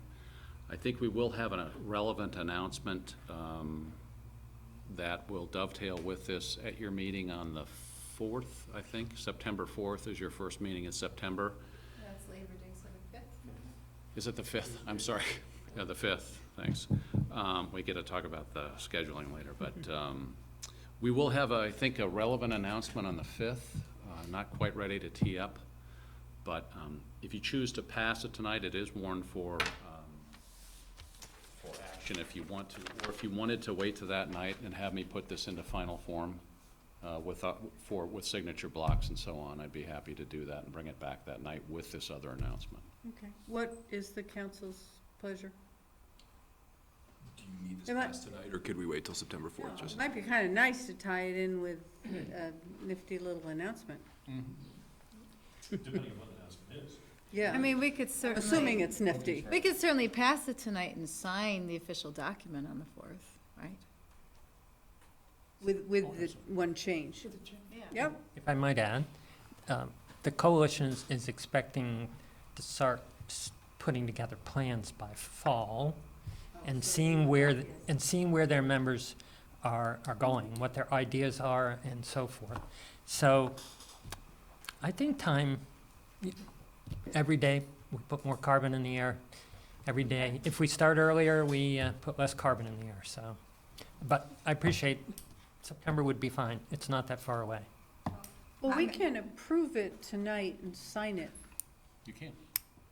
at our next meeting or even in Just put it September. into resolution form. Right, and change it to direct the city manager to work. We're fine with that. Is that acceptable? All right, so I would entertain a motion I will move to do that. We pass the council resolution on climate change with the amendment in the second therefore. In place of city staff, we would have city manager. Okay, do I have a second? Oh, yeah, we probably, is there anyone in the public who would like to comment? I had meant to do that, but, okay. All right, they were saying here. Awesome, I okay. get resistance from them. Yeah, right. But you swayed them. There was resistance, but your words were so eloquent. So are you seconding this resolution? I second this. Or motion? Okay. So we have a motion and a second. Any further debate or conversation? Okay, all in favor, please signify by saying aye. Aye. Any opposed? Great. Thank you very much for your Thank work, you. your leadership, and we Thank look you. forward to keeping you busy. Good. All right. Item 10, interviewing applicants for the South Burlington Energy Committee. There are 4 vacancies. And I don't see Linda. Well, it says there are 4 vacancies, but we may only have 3 applicants. Linda McGinnis, Sam is here. Is Patty? I don't see her. She's not here yet. Are these reappointments? I recognize these names. These are, yeah. Yes, these are reappointments. I mean, do we? Do we need to interview anyone? I second that Second that motion. Great adulation. Let's go through them one by one. Okay. Well, they're all I think that makes great sense, because I'm certainly very comfortable with the work they've done and want them to cohesive. continue. You still have 1 vacancy, though, so we need to beat a few more bushes. We're beating them. You're beating them quick. So, a motion to approve Sam and Patty and Linda. So moved. Second. Any further discussion? All in favor signify by saying aye. Aye. Great. Well, I'm thrilled that all of those people want to re-up and serve the city, and thank you very much for what you've done and what you will do. Thanks for your support. Thanks for the opportunity to serve. You are very welcome. Okay, we're a little ahead of schedule, but that's so, we don't need Paul here. This is a conversation about consider and possibly approve the appointment of Paul Stabler to the board of the Chittenden Solid Waste District, or opt to go through a more regular process to solicit other individuals who might be interested, and then interview and make a selection. So it's up to you. I mean, it sort of goes both ways. There are certainly plenty of great people in our community who may want to serve in this capacity, and Paul's been there a long time, but he also, as a fact of being there a long time, has, I think, served us pretty well and could continue, but that's, I had lunch with him about 2 months ago. He still wants to serve, but he understands if we want to go out. But I fully support reappointing him. Where did he put his trash after lunch? He's very organized. he took it home. Leave no trace. That's right, it was edible wrapping. answer. You know, having somebody with that type of experience and background, though, it is something to be said that, you know, he's represented us very well. Yeah. Okay. So, Well, what we had failed to do, I guess, a couple of weeks ago, when we thought we were reappointing him, we were just sort of thanking him profusely. So I would entertain. This is the official part. This is the official part. I would entertain a motion to reappoint Paul Stabler to the CSWD. I would Make that make motion? that motion. Second? Okay, we got a second. Any further discussion? Yeah, just one Oh, quick question. yes. Does he report out once a year to us? I can't remember. Does he Um, report out to us at all? He He does. does. He has come He in does. and He comes reported, in, sure. and I think, Couple At months the same ago. time that they present their budget? Yeah, I've never seen a written report out, if that's what you're talking That about. happened to be when he came in. I believe think there was a that's written when report once. Right. And the Yeah. materials from the whole. Yeah. but Once a not from year, him. we get, He would come in more often, I'm sure, if we asked. Okay. You know, Well, if we if- come up with If some we policy. pursue to some of the have- local more trash hauling reports. options, I'm sure he'll come in. Which he's expressed support for what that's worth. Well, no wonder you're supporting him. All right, so we have a motion on the table. All in favor? Aye. Any opposed? Great, thank you. All right, so now we are at item 12. We are a little, well, we're only 5 minutes ahead, so I think it looks like most people are here. This is, item 12 is the council discussion regarding potential land conservation opportunity. And Kevin, you're teeing up a picture to show us the land? Well, hopefully. Uh-oh, maybe. I have paper copies if this doesn't, I have backup. Zoning one.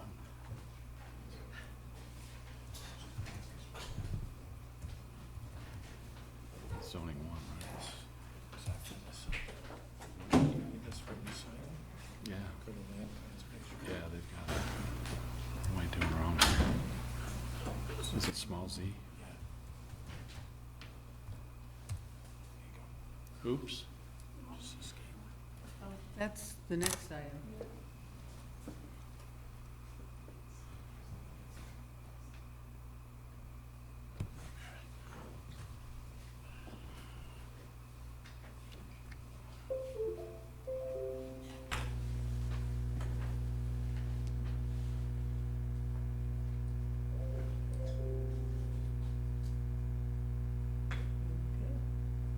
You guys are on, I don't know what makes it work after Well, operate your mouse, I think I'm good. that. Are you on it? Sure. Where's the little gimmick? Yep, it's open there on the bottom there. The one that's underlined? Yeah, on the bottom mark. Right there?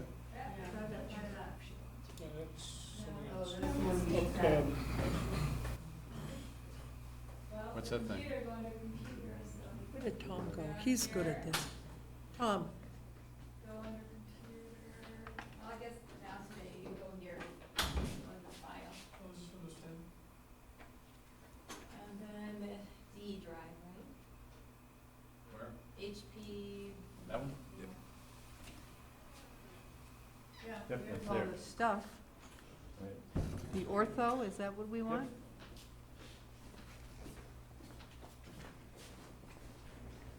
Okay, so Sarah Dopp is here to kind of lead it off, I guess, as the, are you the president of the South Burlington Land Trust? Right.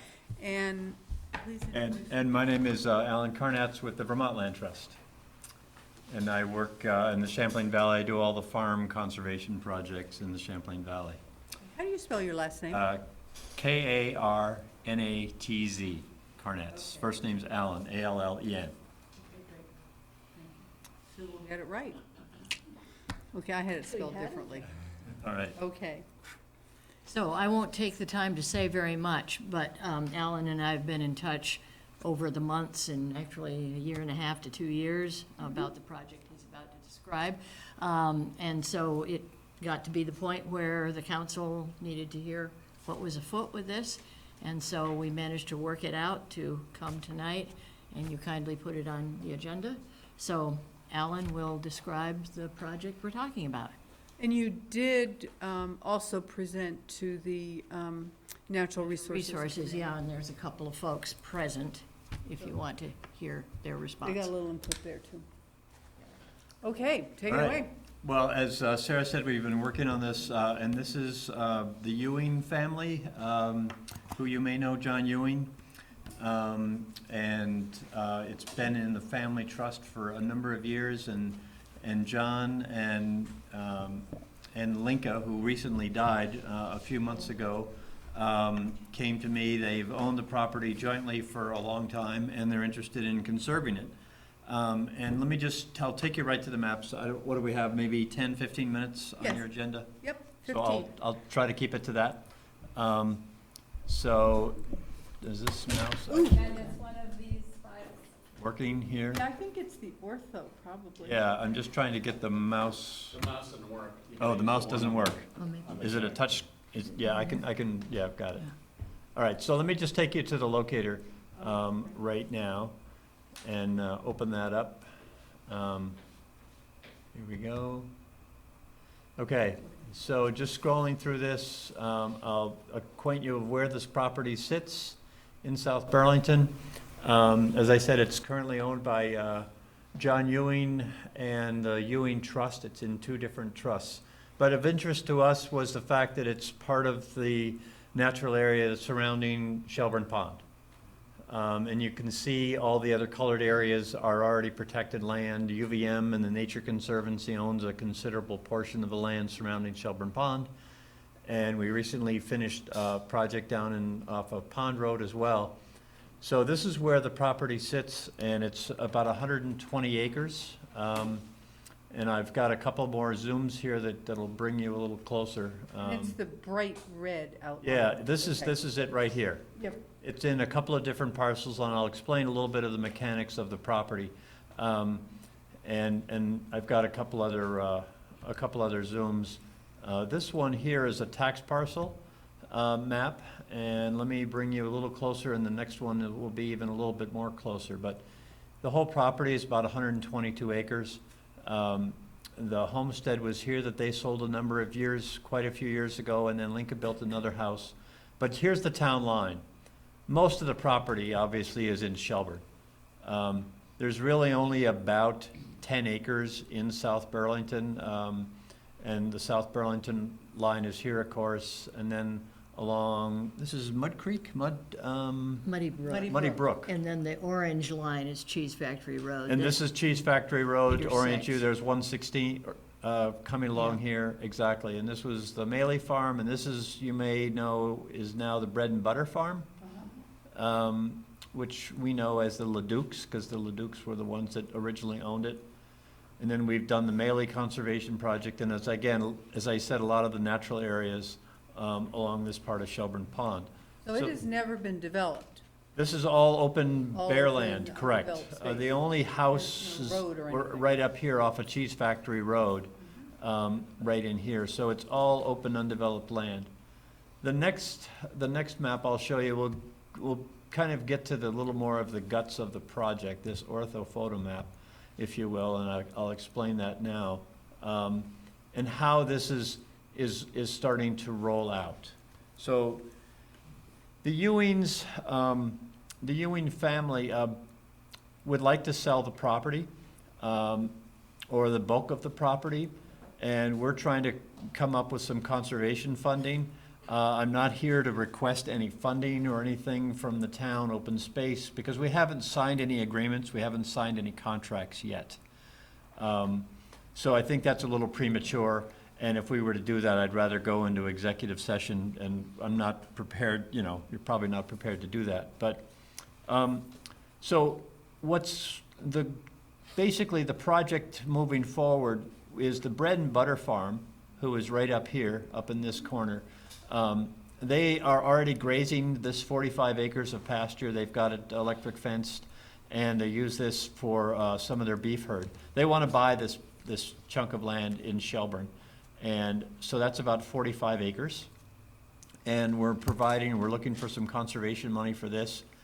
And then this piece of woodland is very special, the Nature Conservancy, that says to be conveyed by TNC. That stands for the Nature Conservancy, one of the most active, land preservation groups in Vermont and worldwide, really. But they're very interested in this piece. Their intent is to buy this 48 acres. That you're seeing right here. And this is some wetland area down in here. This area has got some, I wouldn't say old growth, but it hasn't been logged, it hasn't been touched in 50 to 60 years. And the UVM has had classes out here now, and they did an assessment of it, and they feel it's a pretty unique piece of property. So the Nature Conservancy would buy this and eventually transfer this over to UVM. So this would be land. So it's a two-phase, or it's a two-partnership project that the Vermont Land Trust, I'm involved in this piece of land, trying to conserve it so that it would be conveyed to the Bread and Butter Farm, and the Nature Conservancy then would purchase this piece, because they own the abutting land as well. They own some of this land to the south. So from a South Burlington perspective, as I mentioned, it's really this piece right here, which is about 8 to 9 acres. We haven't had it surveyed yet, but our GIS is coming in around 8 or 9 acres. This piece in the middle is another piece that the family still owns. They would retain this land. There's already a right-of-way that goes through this property through South Burlington, and I think Paul Connor, the planner, we've had some discussions with him. They do plan to do maybe a couple of houses in this 20 acres. Now, all the house sites would be in Shelburne, but the right-of-way would be throughout South Burlington. And the Nature Conservancy would also try to have some access some pedestrian access into this land.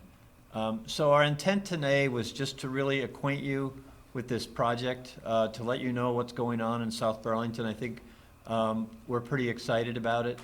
The Bread and Butter Farm is very excited about it. They would purchase this 45 acres at quite a reduced price. It's all been appraised. We've spent probably over $10,000, actually the Ewing family paid for most of the appraisal work. So we've had some professional appraisers out. Justice DeVries in Middlebury is the primary appraiser. And I mean, he's put this value of this land at over $1 million of all the different parcels. So it'll be a challenge for us to fund it.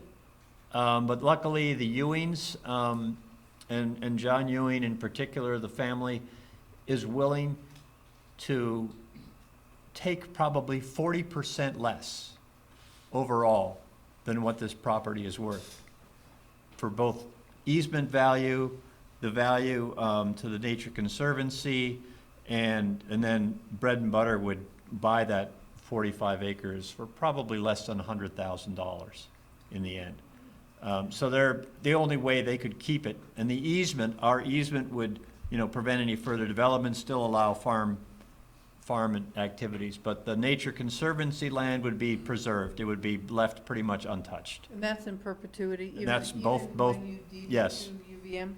Exactly. The Nature Conservancy would hold easements on the UVM piece. So UVM couldn't turn around and sell it. Right. And They so- could sell it, but the next owner would still have that restriction on it. Okay, so the whole piece of property are all the yellow outlines? Correct, yes. So I'm I clear, should have okay. backed up a little bit, but, yeah, and as far as access, the Nature Conservancy has talked about some public access. The Bread and Butter folks would like to have an additional access, even though they're the abutters, there's where their main farmstead is over here. But they thought that they should also have some other access through here, and of course, this is other right-of-way. So that's, I guess, what we're sort of excited about, and, at some point, we've already talked to the town of Shelburne. They have an open space fund, similar, I think, and obviously, 90% of the property is in Shelburne. But that small piece, actually, the small piece in South Burlington has some of the nicer, sort of older standing timber on it. So I guess I would just open up for questions at this point. I did have another slide up there, but it had some more of the financials about some of the fundraising challenges that we're up against.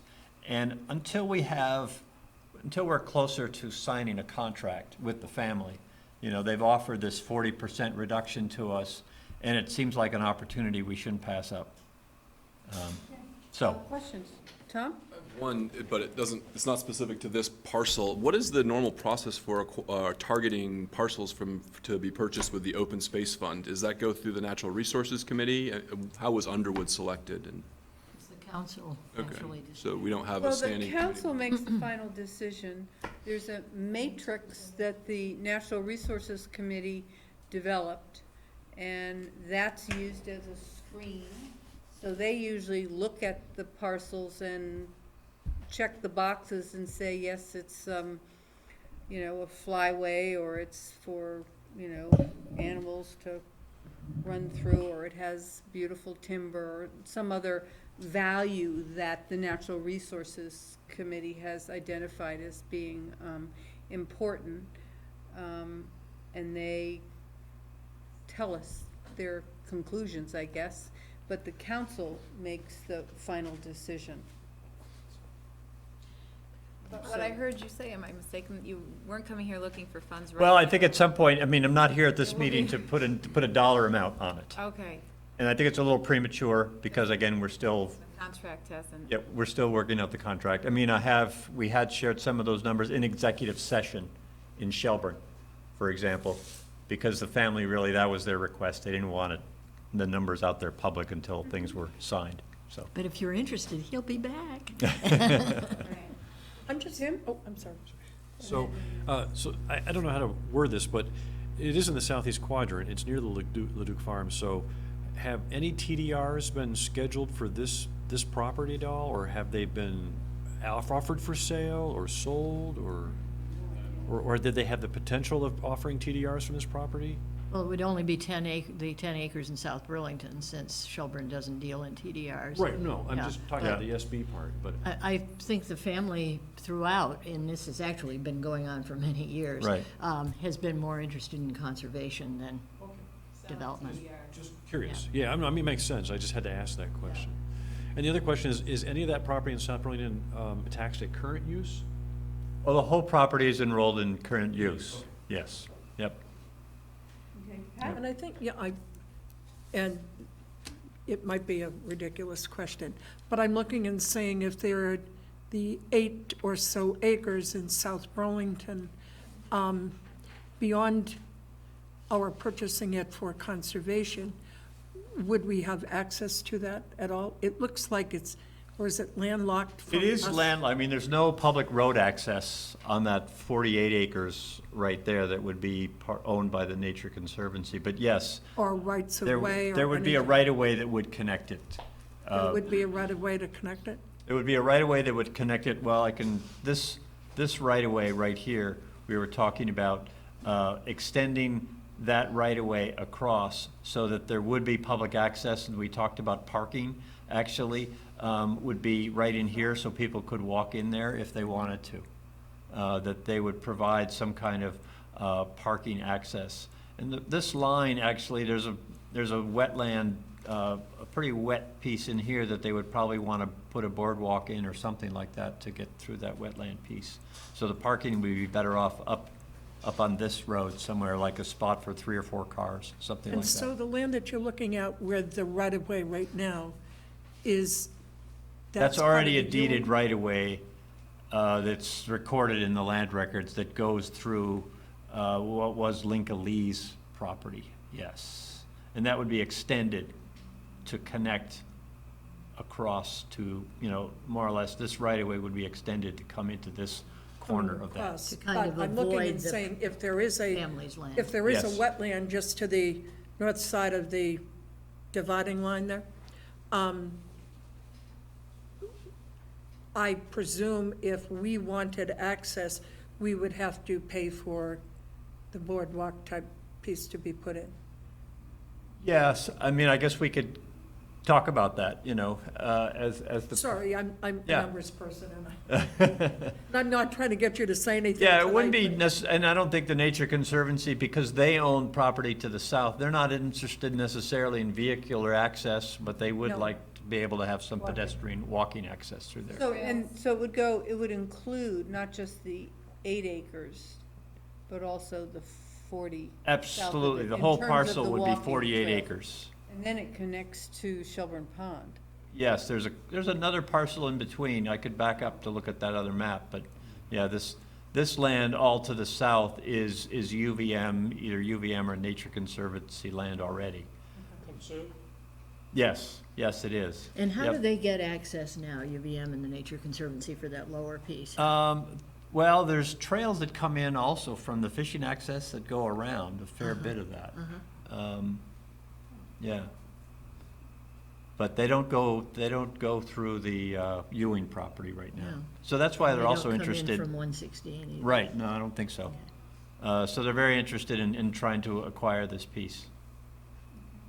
So, Are there any other questions or thoughts? Yeah, I think it's Do you- building on. Want to get any comment from Natural Resources, or? Well, the only It's a thing I little was looking premature at, and I because know we're you not talking can't about give us, buying it yet. you can't give us numbers, but if we're looking at a potential 40% reduction, we can probably do the math. all right. Yeah, well, I think we're also going through the Vermont Housing Conservation Board, the VHCB, and that'll be one of our main grant sources.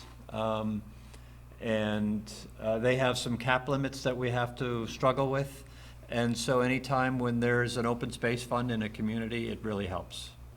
I mean, it's crucial in Shelburne, for sure. Yeah, and I can add that the South Burlington Land Trust will help Yep. modestly on fundraising. I mean, we're probably gonna have to even ourselves raise, depending on what we may come to you for an ask through the Euro Open Space Fund, but we're looking at $100,000 local fundraising campaign ourselves, with, in combination with the Nature Conservancy and Vermont Land Trust, that we may have to raise another 100,000 beyond all of our local grants from municipalities and the Vermont Housing Conservation Board. So it's a little struggle. There is some federal money for the farmland piece, for the 45 acres that's gonna go to bread and butter. There's actually less funding for the natural area pieces, so that's somewhat of our bigger struggle, is to figure out how to fund I that. just have one other point. And I see the area to be conserved and conveyed to bread and butter for a price. And I know you Right. did mention a price of around or under 100,000. Right. Enlighten me what happens when the time comes that bread and butter decides that they want. They're ready to sell. Yes, and the easement still stays in place. So whoever the next owner is, they have to abide by those restrictions that more or less restrict subdivision and further housing or commercial development. And there's also an option for the Vermont Land Trust to step in to buy the property as well when it comes up for sale. And that option actually fixes that value. It makes it more affordable for the next buyer. So it's kind of a It's a perpetual right of affordability option. first refusal or something? Yes, exactly. It has to be It's- sold for farming, right? Exactly. So Yep. it has to remain a farm. It just may not be the same farmers. Yep. We have a certain number of days to exercise that option. It doesn't apply to family members, so if they want to, sell it or keep it in the family, that's fine. We want to encourage that. So, yep. Is there any, are you aware of any, I don't know, what agreements or that UVM has with, say, the public high schools to do any kind of, I don't know. No, I don't know. Conservation stuff or I know they use this for their graduate students. educational Yeah. endeavors? But I don't know about the high school connection. They certainly, like I said, their Sure. graduate class in Sure. their field naturalist program, they were certainly all over this. They used this as one of the students was, gonna use it for some of their graduate work. But I don't know about the high schools. Are there comment, Betty, do you wanna, Just, will you? Sarah did come, and Betty Malizia from the Natural Resources Committee. Sarah came and spoke with us for a little bit, shared with us a basic understanding of the project. I think the committee, it obviously aligns with principles and mission of the Natural Resources Committee, but members were concerned, wanted more information about the project, or I call it project, you call it something else. Would like more information about a little more detail about what this entails. So maybe Sarah could come back with someone to talk more with the committee about that. Or we could do a field trip. Or we could do a field trip. Yeah, even better. That would be great. It's a great Okay. place to walk. Yeah. Okay, any other comments or thoughts? Okay, well, I would keep working on it, and, Okay. we certainly, since we don't know the price tag. Right, I and know. We have to sort of balance, I didn't mean this to be a teaser or anything, I was just trying to give you a But we would intro. welcome you back when you have some firmer, figures. Yeah, and we're hopefully within the next month or two, maybe even less, gonna have a contract, and then we can try to move forward. Okay. And is there a time frame that's? sort There's a of- time frame for some of the grants that we're seeking are coming up. The next big grant round is in the spring for the VHCB, for Vermont Housing Conservation Board. And they only do their grants mostly once a year, so if you miss the Right, spring right. round, you may be done for a whole year. So we'll see. Great. Yep. Thank you. Michael, And- did you want to make a comment? Well, I had a question for would the 48 acres be co-owned by the Nature Conservancy and South Burlington? No, the city of South Burlington or Shelburne would not be in the chain of title. Certainly providing funding, so that the Nature Conservancy could purchase it. Right. Yes, and their plan is really not to own it for very long either. Their plan is just to be an interim owner until they can convey it out to UVM. And to make sure it's protected. Exactly. Yep. Yeah. All right, thank you. Thank you very much. Yep. Thanks. All right, so we're up to Lucky 13. This is the Chittenden County Public Safety Authority, the Union Municipal District Overview, and Kevin's going to go over that. We with- still, still need to look at the screen. Uh-oh. So it looks like I lost the presentation.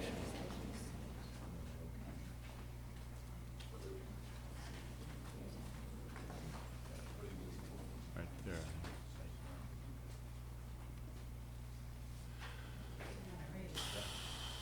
Now how you make it big? Where? Upper left.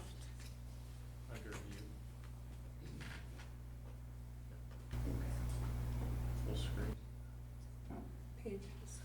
Full screen, yeah, oh, yeah. Yabba dabba do.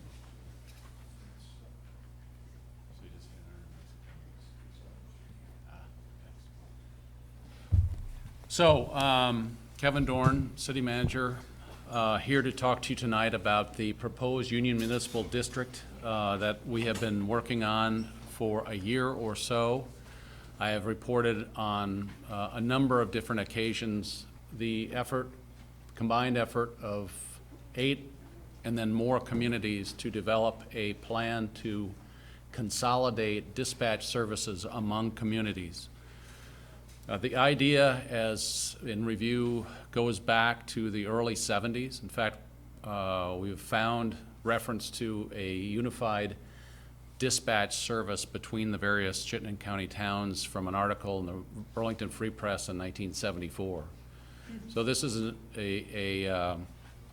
oftentimes, many times studied concept, and this is as far as it has ever gotten, and the city managers and hopefully the select boards and councils will continue to push to make it a reality.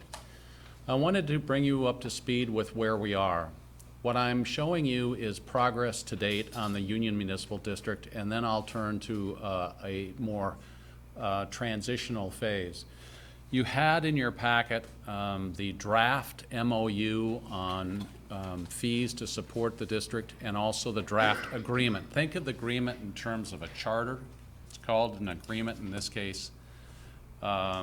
These are draft. They are subject to change.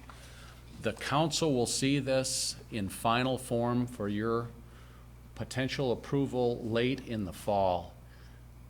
The agreement will have to be ratified by the voters, and so they will have the ultimate say as to whether or not we join the Union Municipal District. So the Union Municipal District is established in state statute, and it is the vehicle that we use often to work across city lines to combine services. I'll speak a little bit more about that in a second. Right now, when you call 911, it goes to a public safety answering point. And you can see them delineated in the different colors. More often than not, our 911 calls go to the Williston State Police Office, and from there, a call goes to our dispatch. And so you might have wondered if you've ever called 911 and then they patch you someplace else, what's going on here? Well, 911 is really a transfer service. When you call one of these public safety answering points, when you dial 911, they take your information, they find out where you are, they determine what first responder is appropriate, what community is appropriate to respond, and then they call that community's dispatch service. As this points out, The 911 process as it stands today adds an average 71 seconds per 911 call.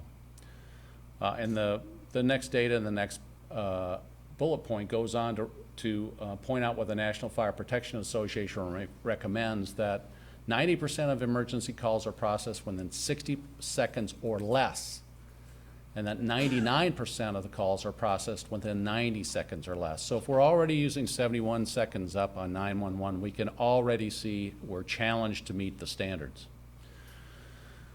Regionalizing Chittenden County in Chittenden County would create a one-stop 911 system that would reduce call and transfer time by about 71 seconds. So the plan is to combine PSAP, Public Safety Answering Point, with dispatch in one service, cutting out the middleman, so to speak.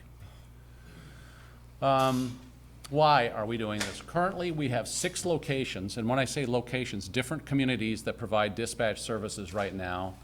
There are 8 of them, and with Colchester providing dispatch to Milton. 6 locations have 1-person minimum staffing, which limits the dispatcher's ability to prioritize incidents and no redundancies. So at various times, even South Burlington has 1 dispatcher on the job, and so you can imagine what can happen if we have a significant event. The dispatcher could be overwhelmed. Through consolidation, we can eliminate this risk with increased staffing and time for supervision and other management activities that are of benefit to the dispatchers and also to the dispatching agency. Mutual aid, which we saw the other day when our firefighters went over to the University of Vermont to help with a very serious blaze at UVM. Currently, through a manual sequential process, which lengthens the call processing times, with a consolidated dispatch service with a collective view of the resources that are available system-wide, they can dispatch the appropriate response from the appropriate location, sometimes ignoring community boundaries because, for instance, an ambulance from Colchester is closer to a scene in South Burlington than our own ambulance service is. There's no dedicated oversight during fire and EMS calls. What this is saying is that there's, in certain cases, a dispatcher will stay with a call, or a 911 operator will stay with a call. Through consolidation, we're better able to provide that ongoing contact with the emergency responders throughout the entire event, saving not only time, but also providing security to our first responders who may be there in limited numbers and need help. PSAPs transfer calls to dispatch centers, lengthening the call-taking process. I referred to that before. Consolidation minimizes these issues by transitioning dispatch centers into a PSAP and thus assuming all call answering duties. So again, that's fundamentally the eliminating the middleman concept. So how do we get there in our consolidated proposal? Shelburne is a PSAP. Shelburne operates PSAP services. You saw that in the original screen, all of the yellow. They currently provide PSAP services to a large number of communities. They will bring the PSAP function with them to the Union Municipal District when it is established. Again, it's all about creating efficiencies. Green Mountain Transit, Champlain Water District, CSWD are all examples of Union Municipal Districts. And they successfully provide services to people in our region through this governance concept. Those who are working on it are generally the city managers from the affected communities.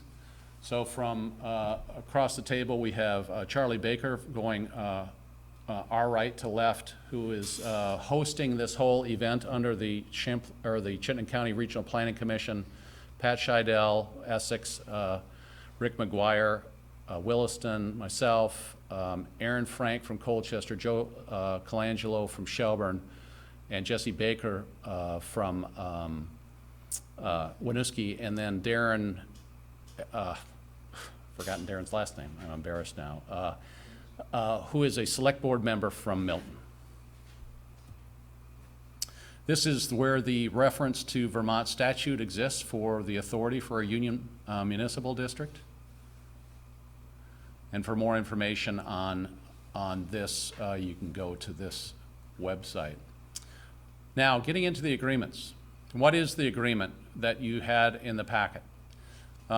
This is like a charter. It's being drafted by the Joint Survey Committee with support from legal counsel, including Andrew has worked on this, Vermont Legislative Counsel's Office and the Vermont Attorney General's Office. In the end, the Attorney General's Office will look at this document to determine whether or not it meets state law and will approve or disapprove of it when it's completed. But this is, the people who've been drafting this, including Andrew, by the way, who had this experience working in private sector on an Essex project, are very knowledgeable on how to set these up. Union Municipal District will be formed if citizens in each community vote by Australian ballot to join. So the important issue I want to present to you tonight is that even as we put together these various agreements and MOUs on funding, this council will have a say on taking this question to the voters, hopefully in March of 2018, and get voter approval to join the Union Municipal District. A board of directors will be established.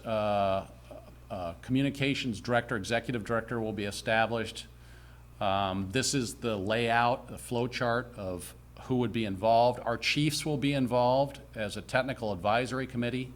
There will be an experienced executive director, the public safety communications director, who will have dispatch and law enforcement or fire first responder experience. The towns will pay for this as members. We'll have training, supervisors, IT support, and then 5 cross-trained dispatchers typically at any given time at work in the dispatch office. Never again will one dispatcher be working by him or herself. The members are the current Chittenden County communities that operate a dispatch center or have an intermunicipal agreement, which is what Milton has with Colchester. So currently the towns that would be immediately eligible to join: Burlington, Colchester, Essex, Milton, Shelburne, South Burlington, Williston, and Winooski. And those will be the communities that will be taking this question to their voters. There is a provision in here that allows us to contract with other communities to provide dispatch services to them, both within Chittenden County and even outside of Chittenden County, if this becomes the preferred method for them to get their dispatch services. How will it work? Currently, chiefs and public safety, police and public safety chiefs report to managers and mayors responsible for the management of public safety operations, and through their legislative bodies have authority to control the budget. Under the new system, the chiefs will form a advisory committee. The mayors and managers will serve on the board of the district, and legislative bodies will have, again, still have the authority to control the budget of public safety operations as you vote for this in your budget each successive year. This is a little layout of the budget process. It pushes the authority to get its budgeting done early, so it gets to you so you can review what plans they have for the upcoming year and can incorporate it into your budget for the upcoming fiscal year. The fiscal years will be identical. And then after adoption of the budget, each community will receive an invoice. Cost sharing, I don't want to dwell on this. It's in the MOU. It is fairly complicated. Fundamentally, cost sharing between communities is based on a call for service basis on a 3-year rolling average. So you fundamentally are paying for the volume of service you're requesting from dispatch. And this talks about the MOU that is in development that defines how this all works. There is a rather complex early process to get this off the ground as members shift from having in-house dispatch to regionalized dispatch. Fundamentally, we would be committing our current dollars directed to dispatch from our own office and into the regional authority. This is a little bit hard to read, but it looks at the call volume in the member communities. There are 143,652 calls, and it seeks to apportion a projected cost based on the call percentages. You'll note South Burlington at $403,264. The highest paying member, as you might imagine, is also the highest call volume, the city of Burlington at $961,386. And then you can read where the rest of them fall. We're reasonably close to Essex, and of course we're a reasonably same-size community. This is our current cost. We've rejected current dispatch services costing $529,225.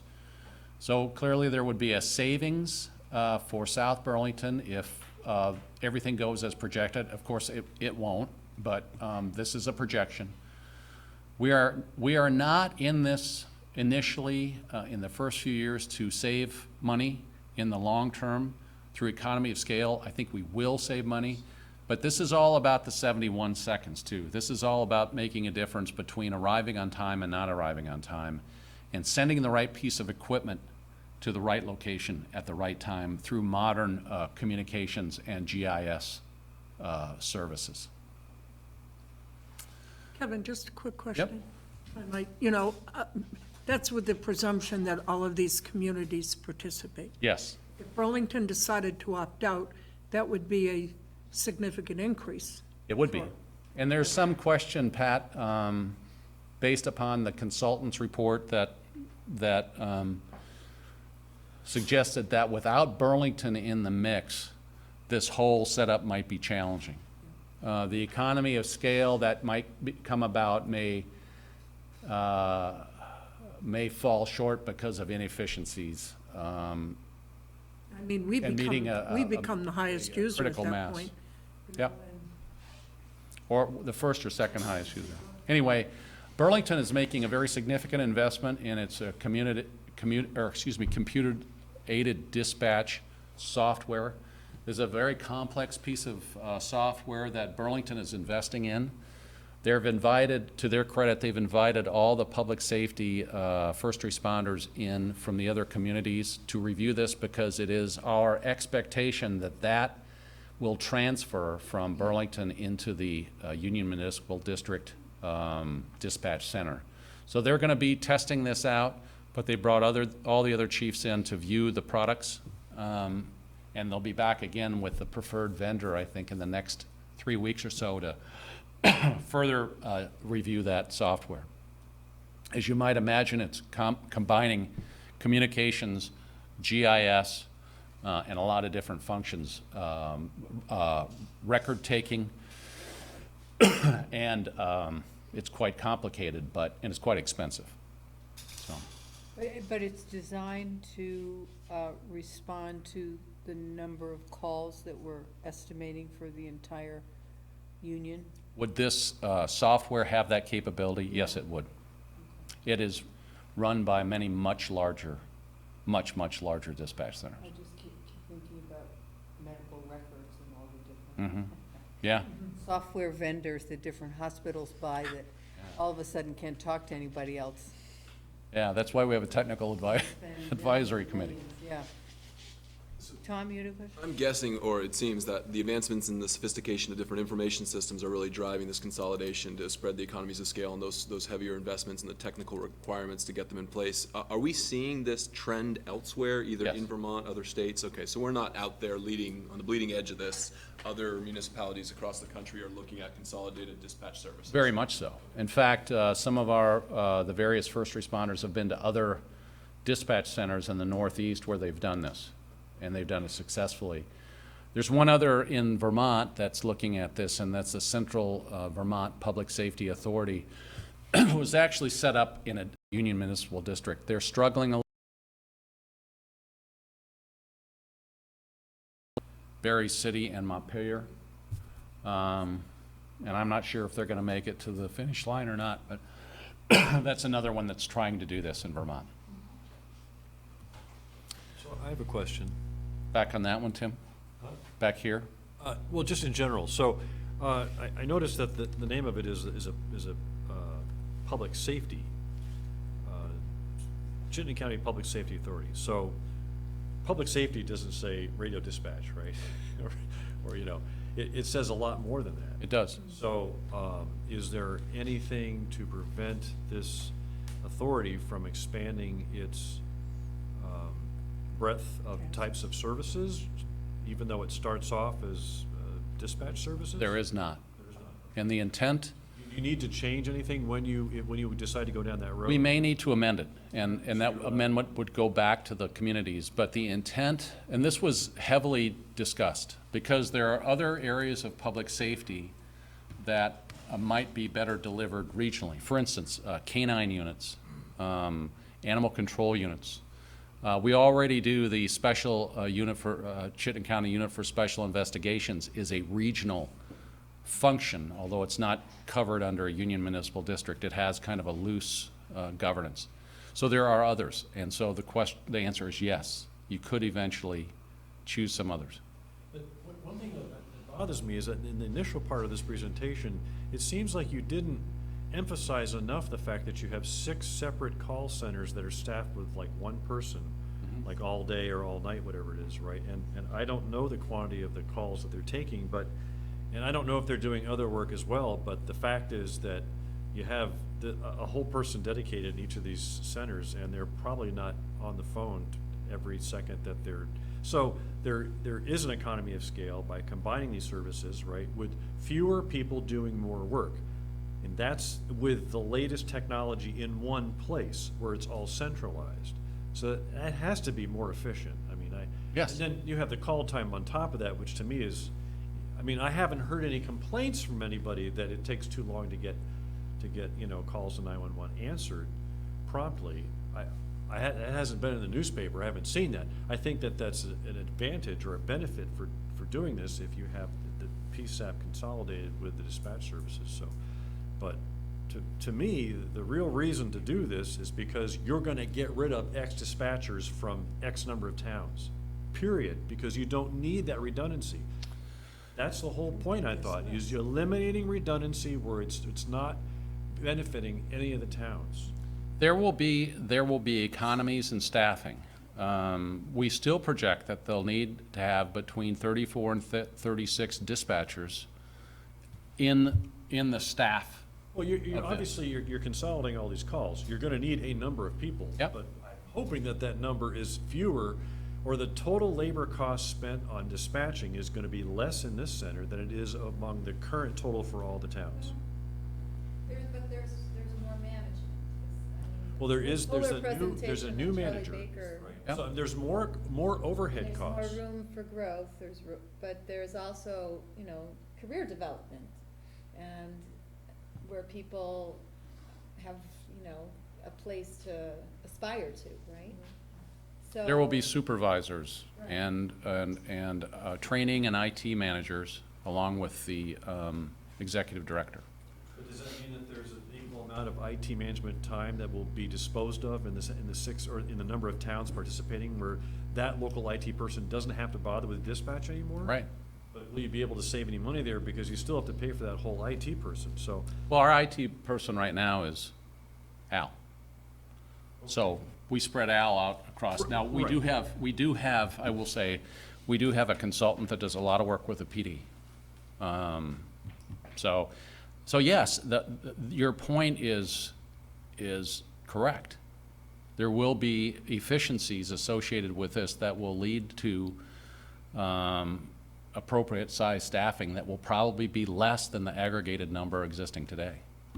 So that's the increase in efficiency.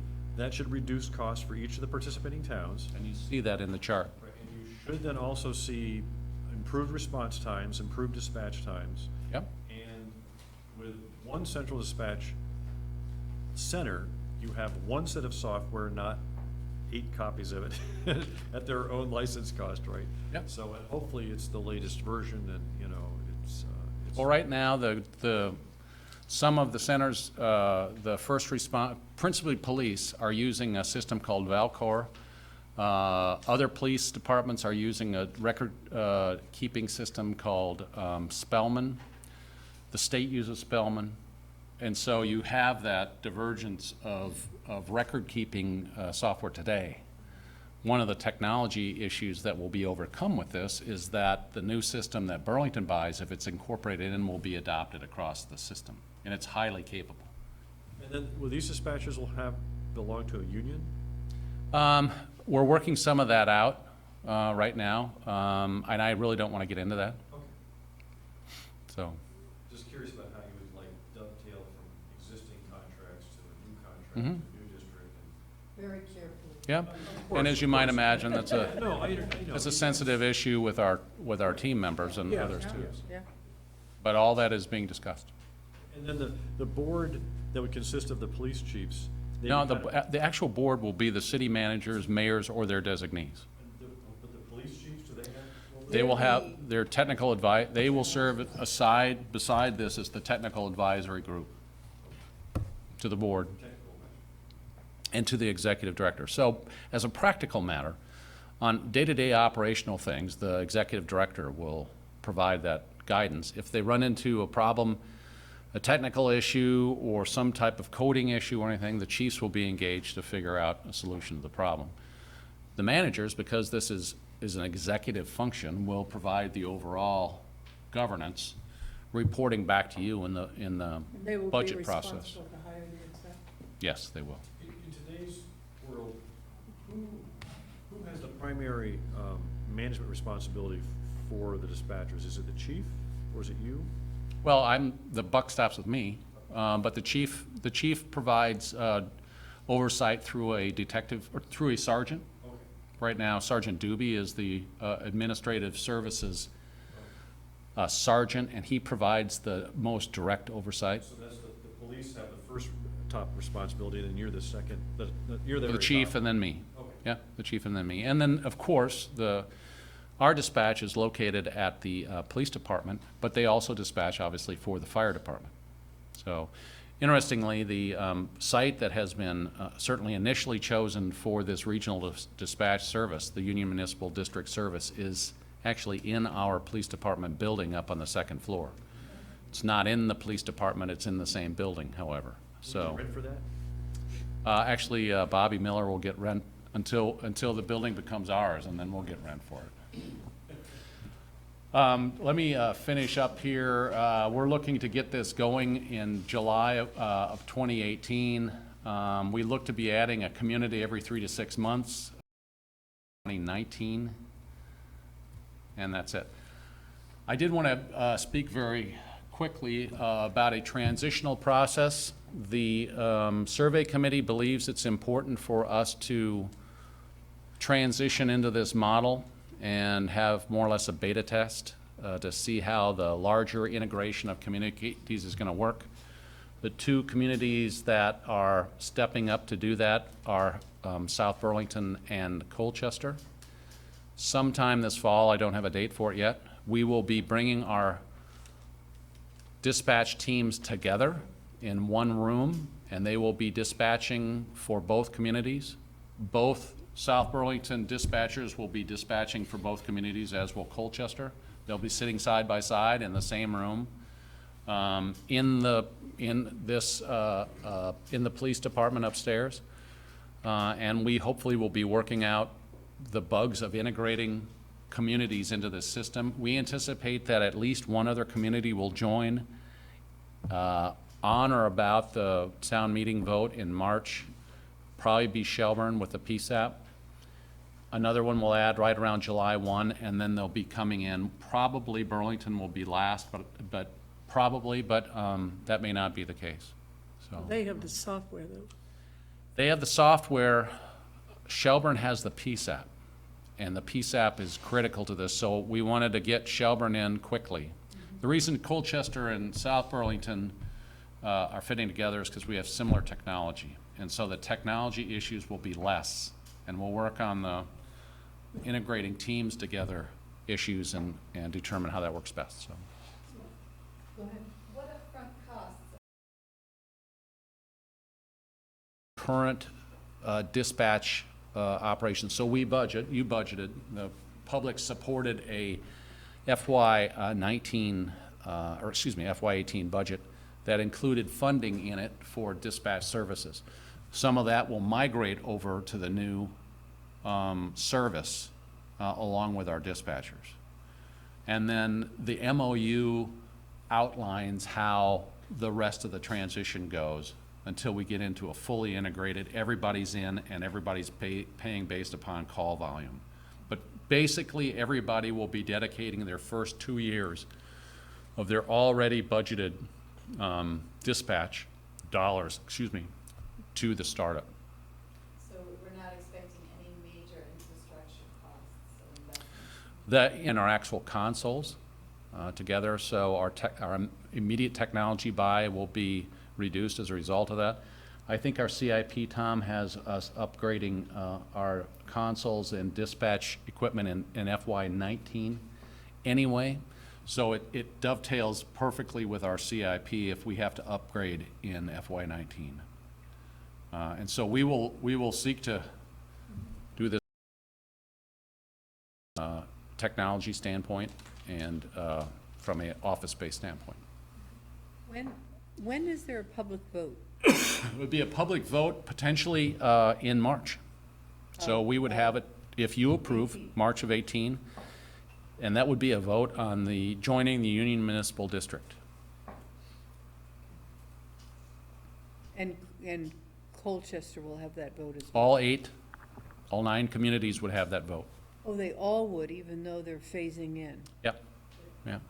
I think one question that I have is, just, and it's in general terms, the call for service definition. We know that when a call comes in, a medical call or whatever, we have the fire department sends out the ambulance and a truck. Is that the same in all communities? I can't say if it is. I believe in most cases it is, Pat.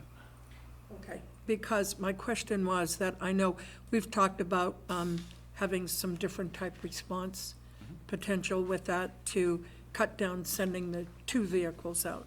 And that may or may not be something that all of the communities that we're looking at being involved in this accept or want or what have you. And yet, this appears to be, it's going to be based on the numbers of calls, not just the call received, but the service that is expected to be provided. Is that right? Actually not. It is the call received. The funding for the regionalized dispatch service will be based upon calls, not on responses. Okay. So we have mutual aid agreements with our surrounding communities. Oftentimes you'll see a South Burlington ambulance, let's say in Colchester or Williston, and the same with them in our community. Or we'll do mutual aid like we did the other day at UVM, and Burlington will come here. Those relationships won't change. Your question, though, does highlight, does this change how communities respond? And this in and of itself does not change that.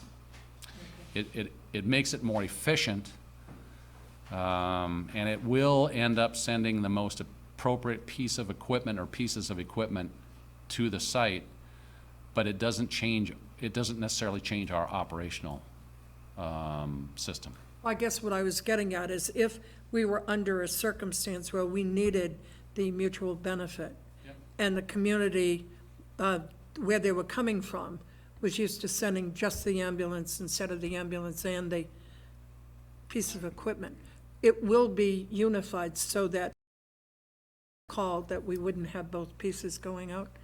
I mean, we would be treated the same that we are treating the other communities, correct? I think that would remain unchanged from how it is today. So if we would normally be sending out the ambulance and fire truck, and I know that seems odd, but there are reasons for doing it, we would continue to do that. Now, whether or not we did that in Williston, probably not. If there was an ambulance call in Williston or in a neighboring community, probably not. Okay, I guess that's what I was asking. You know, if somebody was responding here to us, and we're used to having those 2 pieces of equipment out, that isn't necessarily going to stay that way. We may only get the ambulance. We may. From another community, yeah. Right. Because it's really only consolidating dispatch. Right? The rest of it is whatever the operation is or plan. Correct? Yep. I mean, Exactly. Are you looking for action from us tonight? None at all. I just want to stress again, this is all in development. The documents you have are draft. This is an update. We'll update you again as we make progress, and I think you can expect us to come with you for recommendation on a ballot item sometime in late fall. So in the meantime, if you have any questions, you know where to find me. So are you pretty comfortable that all the other communities will actually put the ballot item on their ballot? Yeah, I am pretty comfortable about it. It makes a lot of sense.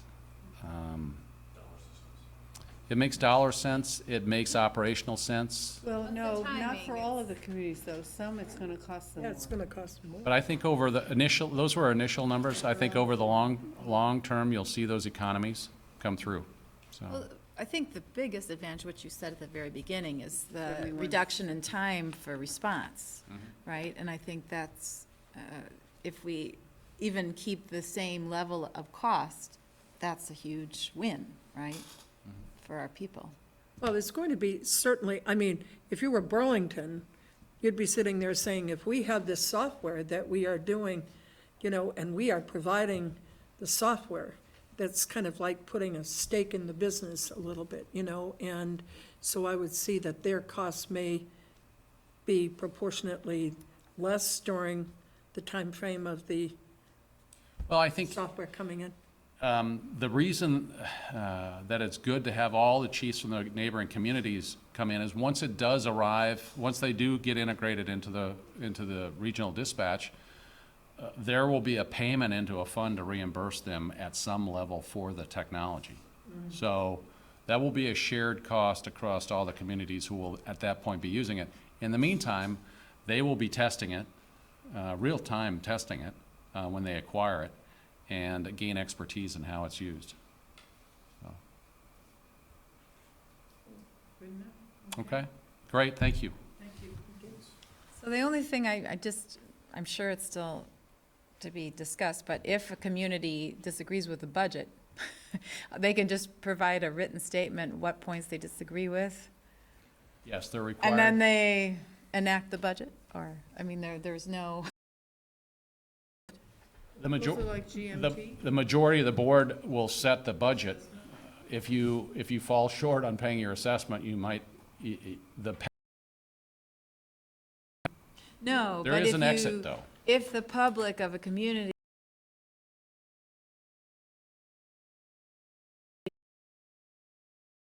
is to submit a written statement of the points they disagree with, Right. but they still enact the budget.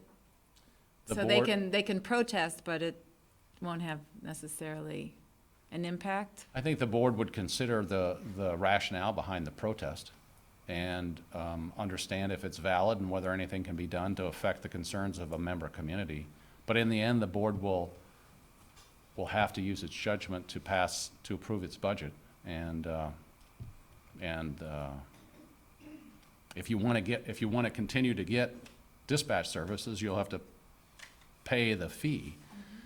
There is a mechanism to get out over time. And That's so- why I asked about the infrastructure investment, because you certainly don't want to put that up front and then you're stuck, right? You can't, Yeah, you well, can't get there's- out without paying off all the rest of your There is a means to get out.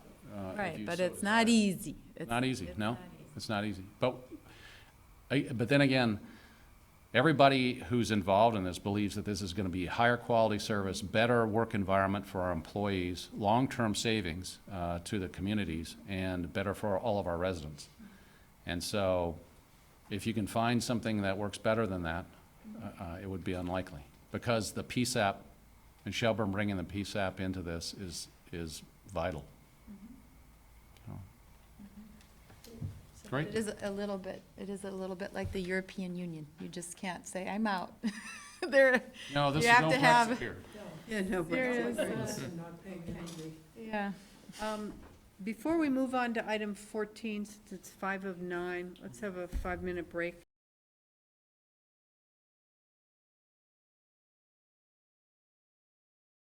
Wait a minute, aren't you coming back from vacation? I ate all Didn't the you bring cookies. anything? You I ate them all on the way home. on the way home. No food. Oh, great, okay. Exciting development. Oh, it was hot and muggy. Yeah, it is pretty cool. Oh, well, Not enough for. can you make, I can make copies. Okay. oh, Yeah, How many you got? got only one of these, Only but I've one. got enough. of these, so if you made copies for everyone. Thank you. And, Yeah, Great. that is great. when do you, I do. Yeah, it's a long time sitting there.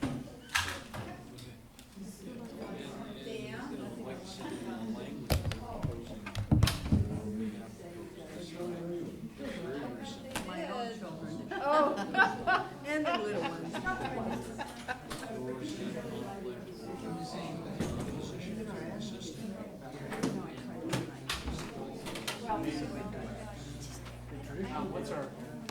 What's our code to get into our Wi-Fi?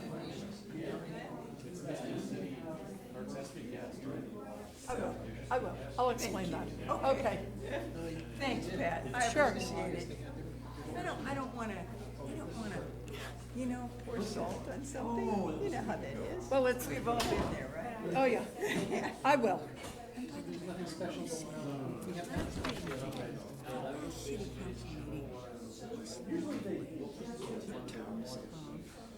And I couldn't catch you. I thought it was on the wall here something. It used to be on the blackboard.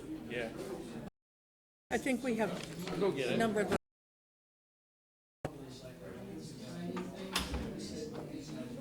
Listen to the, It was Yeah. really nice debate. for whatever. Well, hopefully it will be tonight, too. Yes, absolutely. I agree. Sure.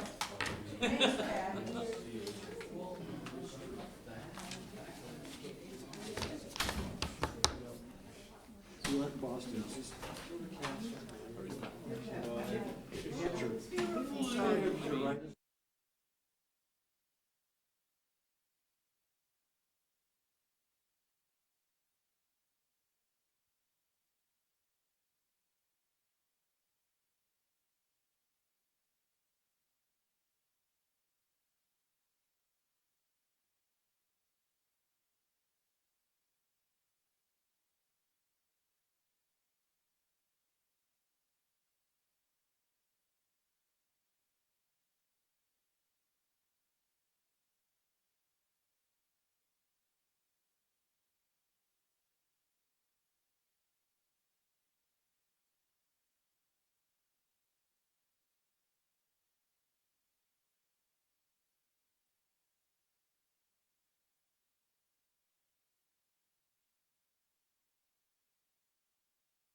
So we're having no special meeting then? To work on this?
It says, yeah, special, yeah, so it's town meeting, right in the Now, statute granted, there. I was taking Okay, can we come back into session? So this is the South Burlington City Council meeting of August 7th, and we're back in session, taking up item 14, which is consider and possibly act upon a joint resolution calling for regional governance of Burlington International Airport. And Councilor Chittenden would like to speak to that. So I didn't prepare my remarks. I've already given a lot of little speeches. I think I've made my case in the other paper and in previous meetings, and to anybody that will sit down and have a cup of coffee with me on this topic. We've been talking about this for about 6 months, but this topic's been around for a long time. This has been around for decades. Just as recently as 2013, a special committee was formed with 12 members, very informed individuals, CEOs of U.S. Airways, JetBlue, General Manager, U.S. Department of Transportation. Sandy Miller was on the committee until Pam McKenzie replaced him. They dove into this topic. They hired a consulting firm, Frasca & Associates, and they evaluated 4 options for governance for the Burlington International Airport. And they left this committee, and those were all specific to BIA, they left this committee of 12 informed individuals to evaluate those options. And that committee recommended to the Burlington City Council to explore the formation of a regional authority to address the issues that we've been wrestling with. I don't think that the airport is broken, but I think the governance is not perfect. I think there's a better way to govern an airport. I think the problems have manifested in the forms of conflict and legal lawsuits. I could go through the list: home demolitions, home acquisitions, F-35, dog parks, property values. There is a constant set of conflicts that happen between the airport and the city of South Burlington because the city of Burlington owns this major piece of critical transportation infrastructure in another municipality. That configuration predates the modern aviation industry. Since 1948, the city of Burlington residents have not paid into that airport. I just argue that they are not owners, or they don't have claim to ownership over that parcel of land because it's been self-sufficient, self-funded through generated revenues and federal and state tax dollars. So they shouldn't be making all the decisions over the use of our public airspace. I asked to have this be brought back. I know the process isn't perfect. There isn't a perfect process. If we wanted to change and alter the resolution, I'm not opposed to that. All I'm looking for is to just continue this conversation, to take action on the recommendation that was made to the Burlington City Council 4 years ago to explore this regional authority, to give South Burlington residents a true say in the long-term strategic decisions made by this critical piece of transportation infrastructure. That's all I'm trying to achieve. I just want to move this conversation forward to work off that recommendation. And passage of this resolution, it honestly doesn't have much teeth. We're asking for something to occur. All this does is further the conversation down the road. And all it says is that we, the city of South Burlington, want to say in the decisions over how our public airspace are used in order to serve air traffic, both today and going forward into the next few decades. That was off the cuff. Sounds practiced, but good. Megan? All right. Well, first, the process that we were told we would have 3 weeks ago is that we would have a special meeting where we could actually look at this document together, offer amendments, discuss the pros and cons of the different lines. On Friday, I found out that there's no special meeting. We're just faced with the same document again, and we have a half hour, and I don't see how we're gonna follow the process that we were told we were gonna have or decided we would have as a group 3 weeks ago. So I am disappointed in that, because I think this document has a lot of errors in it. And also, I think that, like you say, this is a rare occurrence for one municipality to own an airport in another municipality. And in fact, Vermont statute, as George Maley and James Lease has brought forward, along with Maida Townsend's help, provides a way for South Burlington to actually have joint ownership of the airport. And I would propose that that is the most in our interest. When we look at the union for the dispatch or for public safety, we're looking at a problem to solve. We're looking at perhaps cutting costs down through expanding eventually to public safety, or looking at the pros of something that is there to solve a specific problem. The problem, as you have laid it out, Councilor Chittenden, I do not find based in solid fact. I find it based in conjecture. And just for instance, I do not see how Shelburne and Essex are more directly impacted by the aircraft coming out of the airport than Burlington is. I really don't understand that statement. I find it to be erroneous. Also, and I'll just kind of hit on some of them, when we look at the number of employments that have gone down, I think that it has to be taken in consideration what's happened over the border at the Pierre Trudeau Airport, where you have not only fees that have been removed in a way to keep air travel costs down for the local traveler, you also have the Canadian dollar, which is no longer as advantageous as it was back then. And so we have these international monetary movements that have had more impact on the number of employments from this Quebec passenger base than any governance body could change. So I find that to be very faulty reasoning with regard to what this regional governance could achieve. And because of this, I would say, accelerated timetable that we're on, especially since now 6 other communities are looking at a document that we have not even gone through carefully. And I find that to be also a faulty process.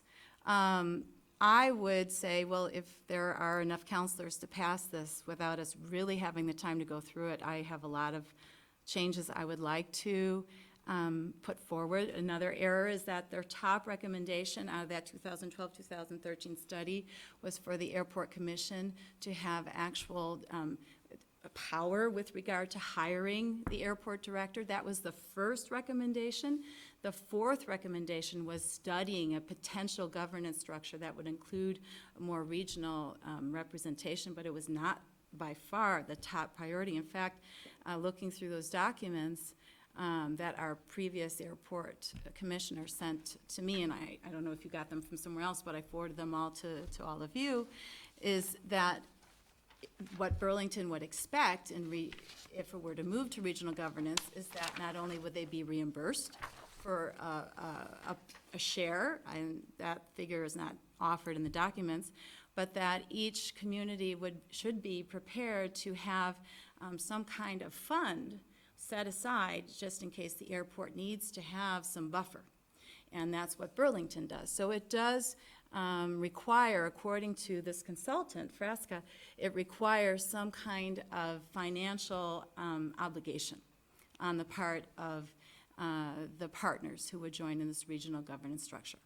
So those errors aside, what I would say is that if the 3 of you that are perhaps poised to push this through would consider, I would like to at least have those errors dealt with tonight, but also have South Burlington's interest put more in the foreground, where we would like to jointly own this airport, so we could have a governance structure, we could have an airport commission where we'd have representatives from the county, but that the governance structure would be headed, the hierarchy would be South Burlington and Burlington as the joint owners of this airport, and that we would put into our charter language that would give us the power to impose fees. And I think that is within our federal rights as well. So I would like South Burlington in this body representing the interests of South Burlington residents not to abdicate the power that they currently have, and that I believe two of our residents have really put on the table here before us. It's there for the taking, but to embrace those opportunities that are there, and certainly include the regional interests. I've never been opposed to that, but I would not put our interests in the back seat and the regional interests in the front seat. So that's my 2 cents. Okay. Further comment? You wanna go? Okay. I have more of a declarative statement, but prior to that, I would like to say, I agree with a number of things that Megan has said. I may not agree with all of it, but that would not be unusual. But I have to say that I could not be voting in favor of the resolution tonight for a number of reasons in its current form. I feel also that it hasn't been fleshed out enough within our council. You may say that we have been talking for it for 6 months. Tom, you have been talking about it for 6 months. I don't think there's any question, even when we ran for office, that this was not a priority for me. I feel that we have far more productive ways to engage the airport, the city of Burlington, and state officials, if needed, than this resolution.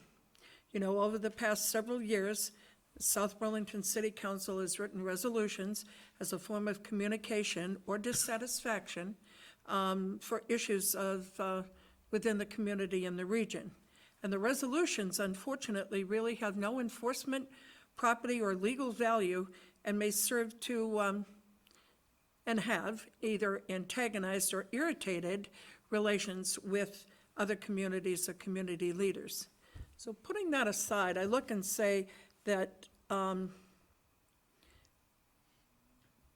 I sit on the airport commission as your representative, and I bring a lot of things and have, especially after our conversations with this. But I feel that the Burlington International Airport, and I think you will all agree, is a great economic engine for the region and for the state. I happen to feel that it is well run. And most data that I've seen indicates a strong performance. For an airport of its size, it's considered small, but it is the 111th in size of enplanements of more than 1,400 airports that the FAA controls throughout the country. I'm more interested in getting sound mitigation, because that's what we're looking for. And whether it is through, and I believe that we can have it through a constructive manner by building good, positive relations with the airport and the FAA. Specifically, the programs that are coming out, and the FAA does want us to be involved and to talk about what we would like to see for mitigation efforts. I look at this and say, I think this is where we come in and we hammer on them for the school, to mitigate the sound at the school, as one of the priorities in there. I'm not saying that berms are be shown that they are. It is limiting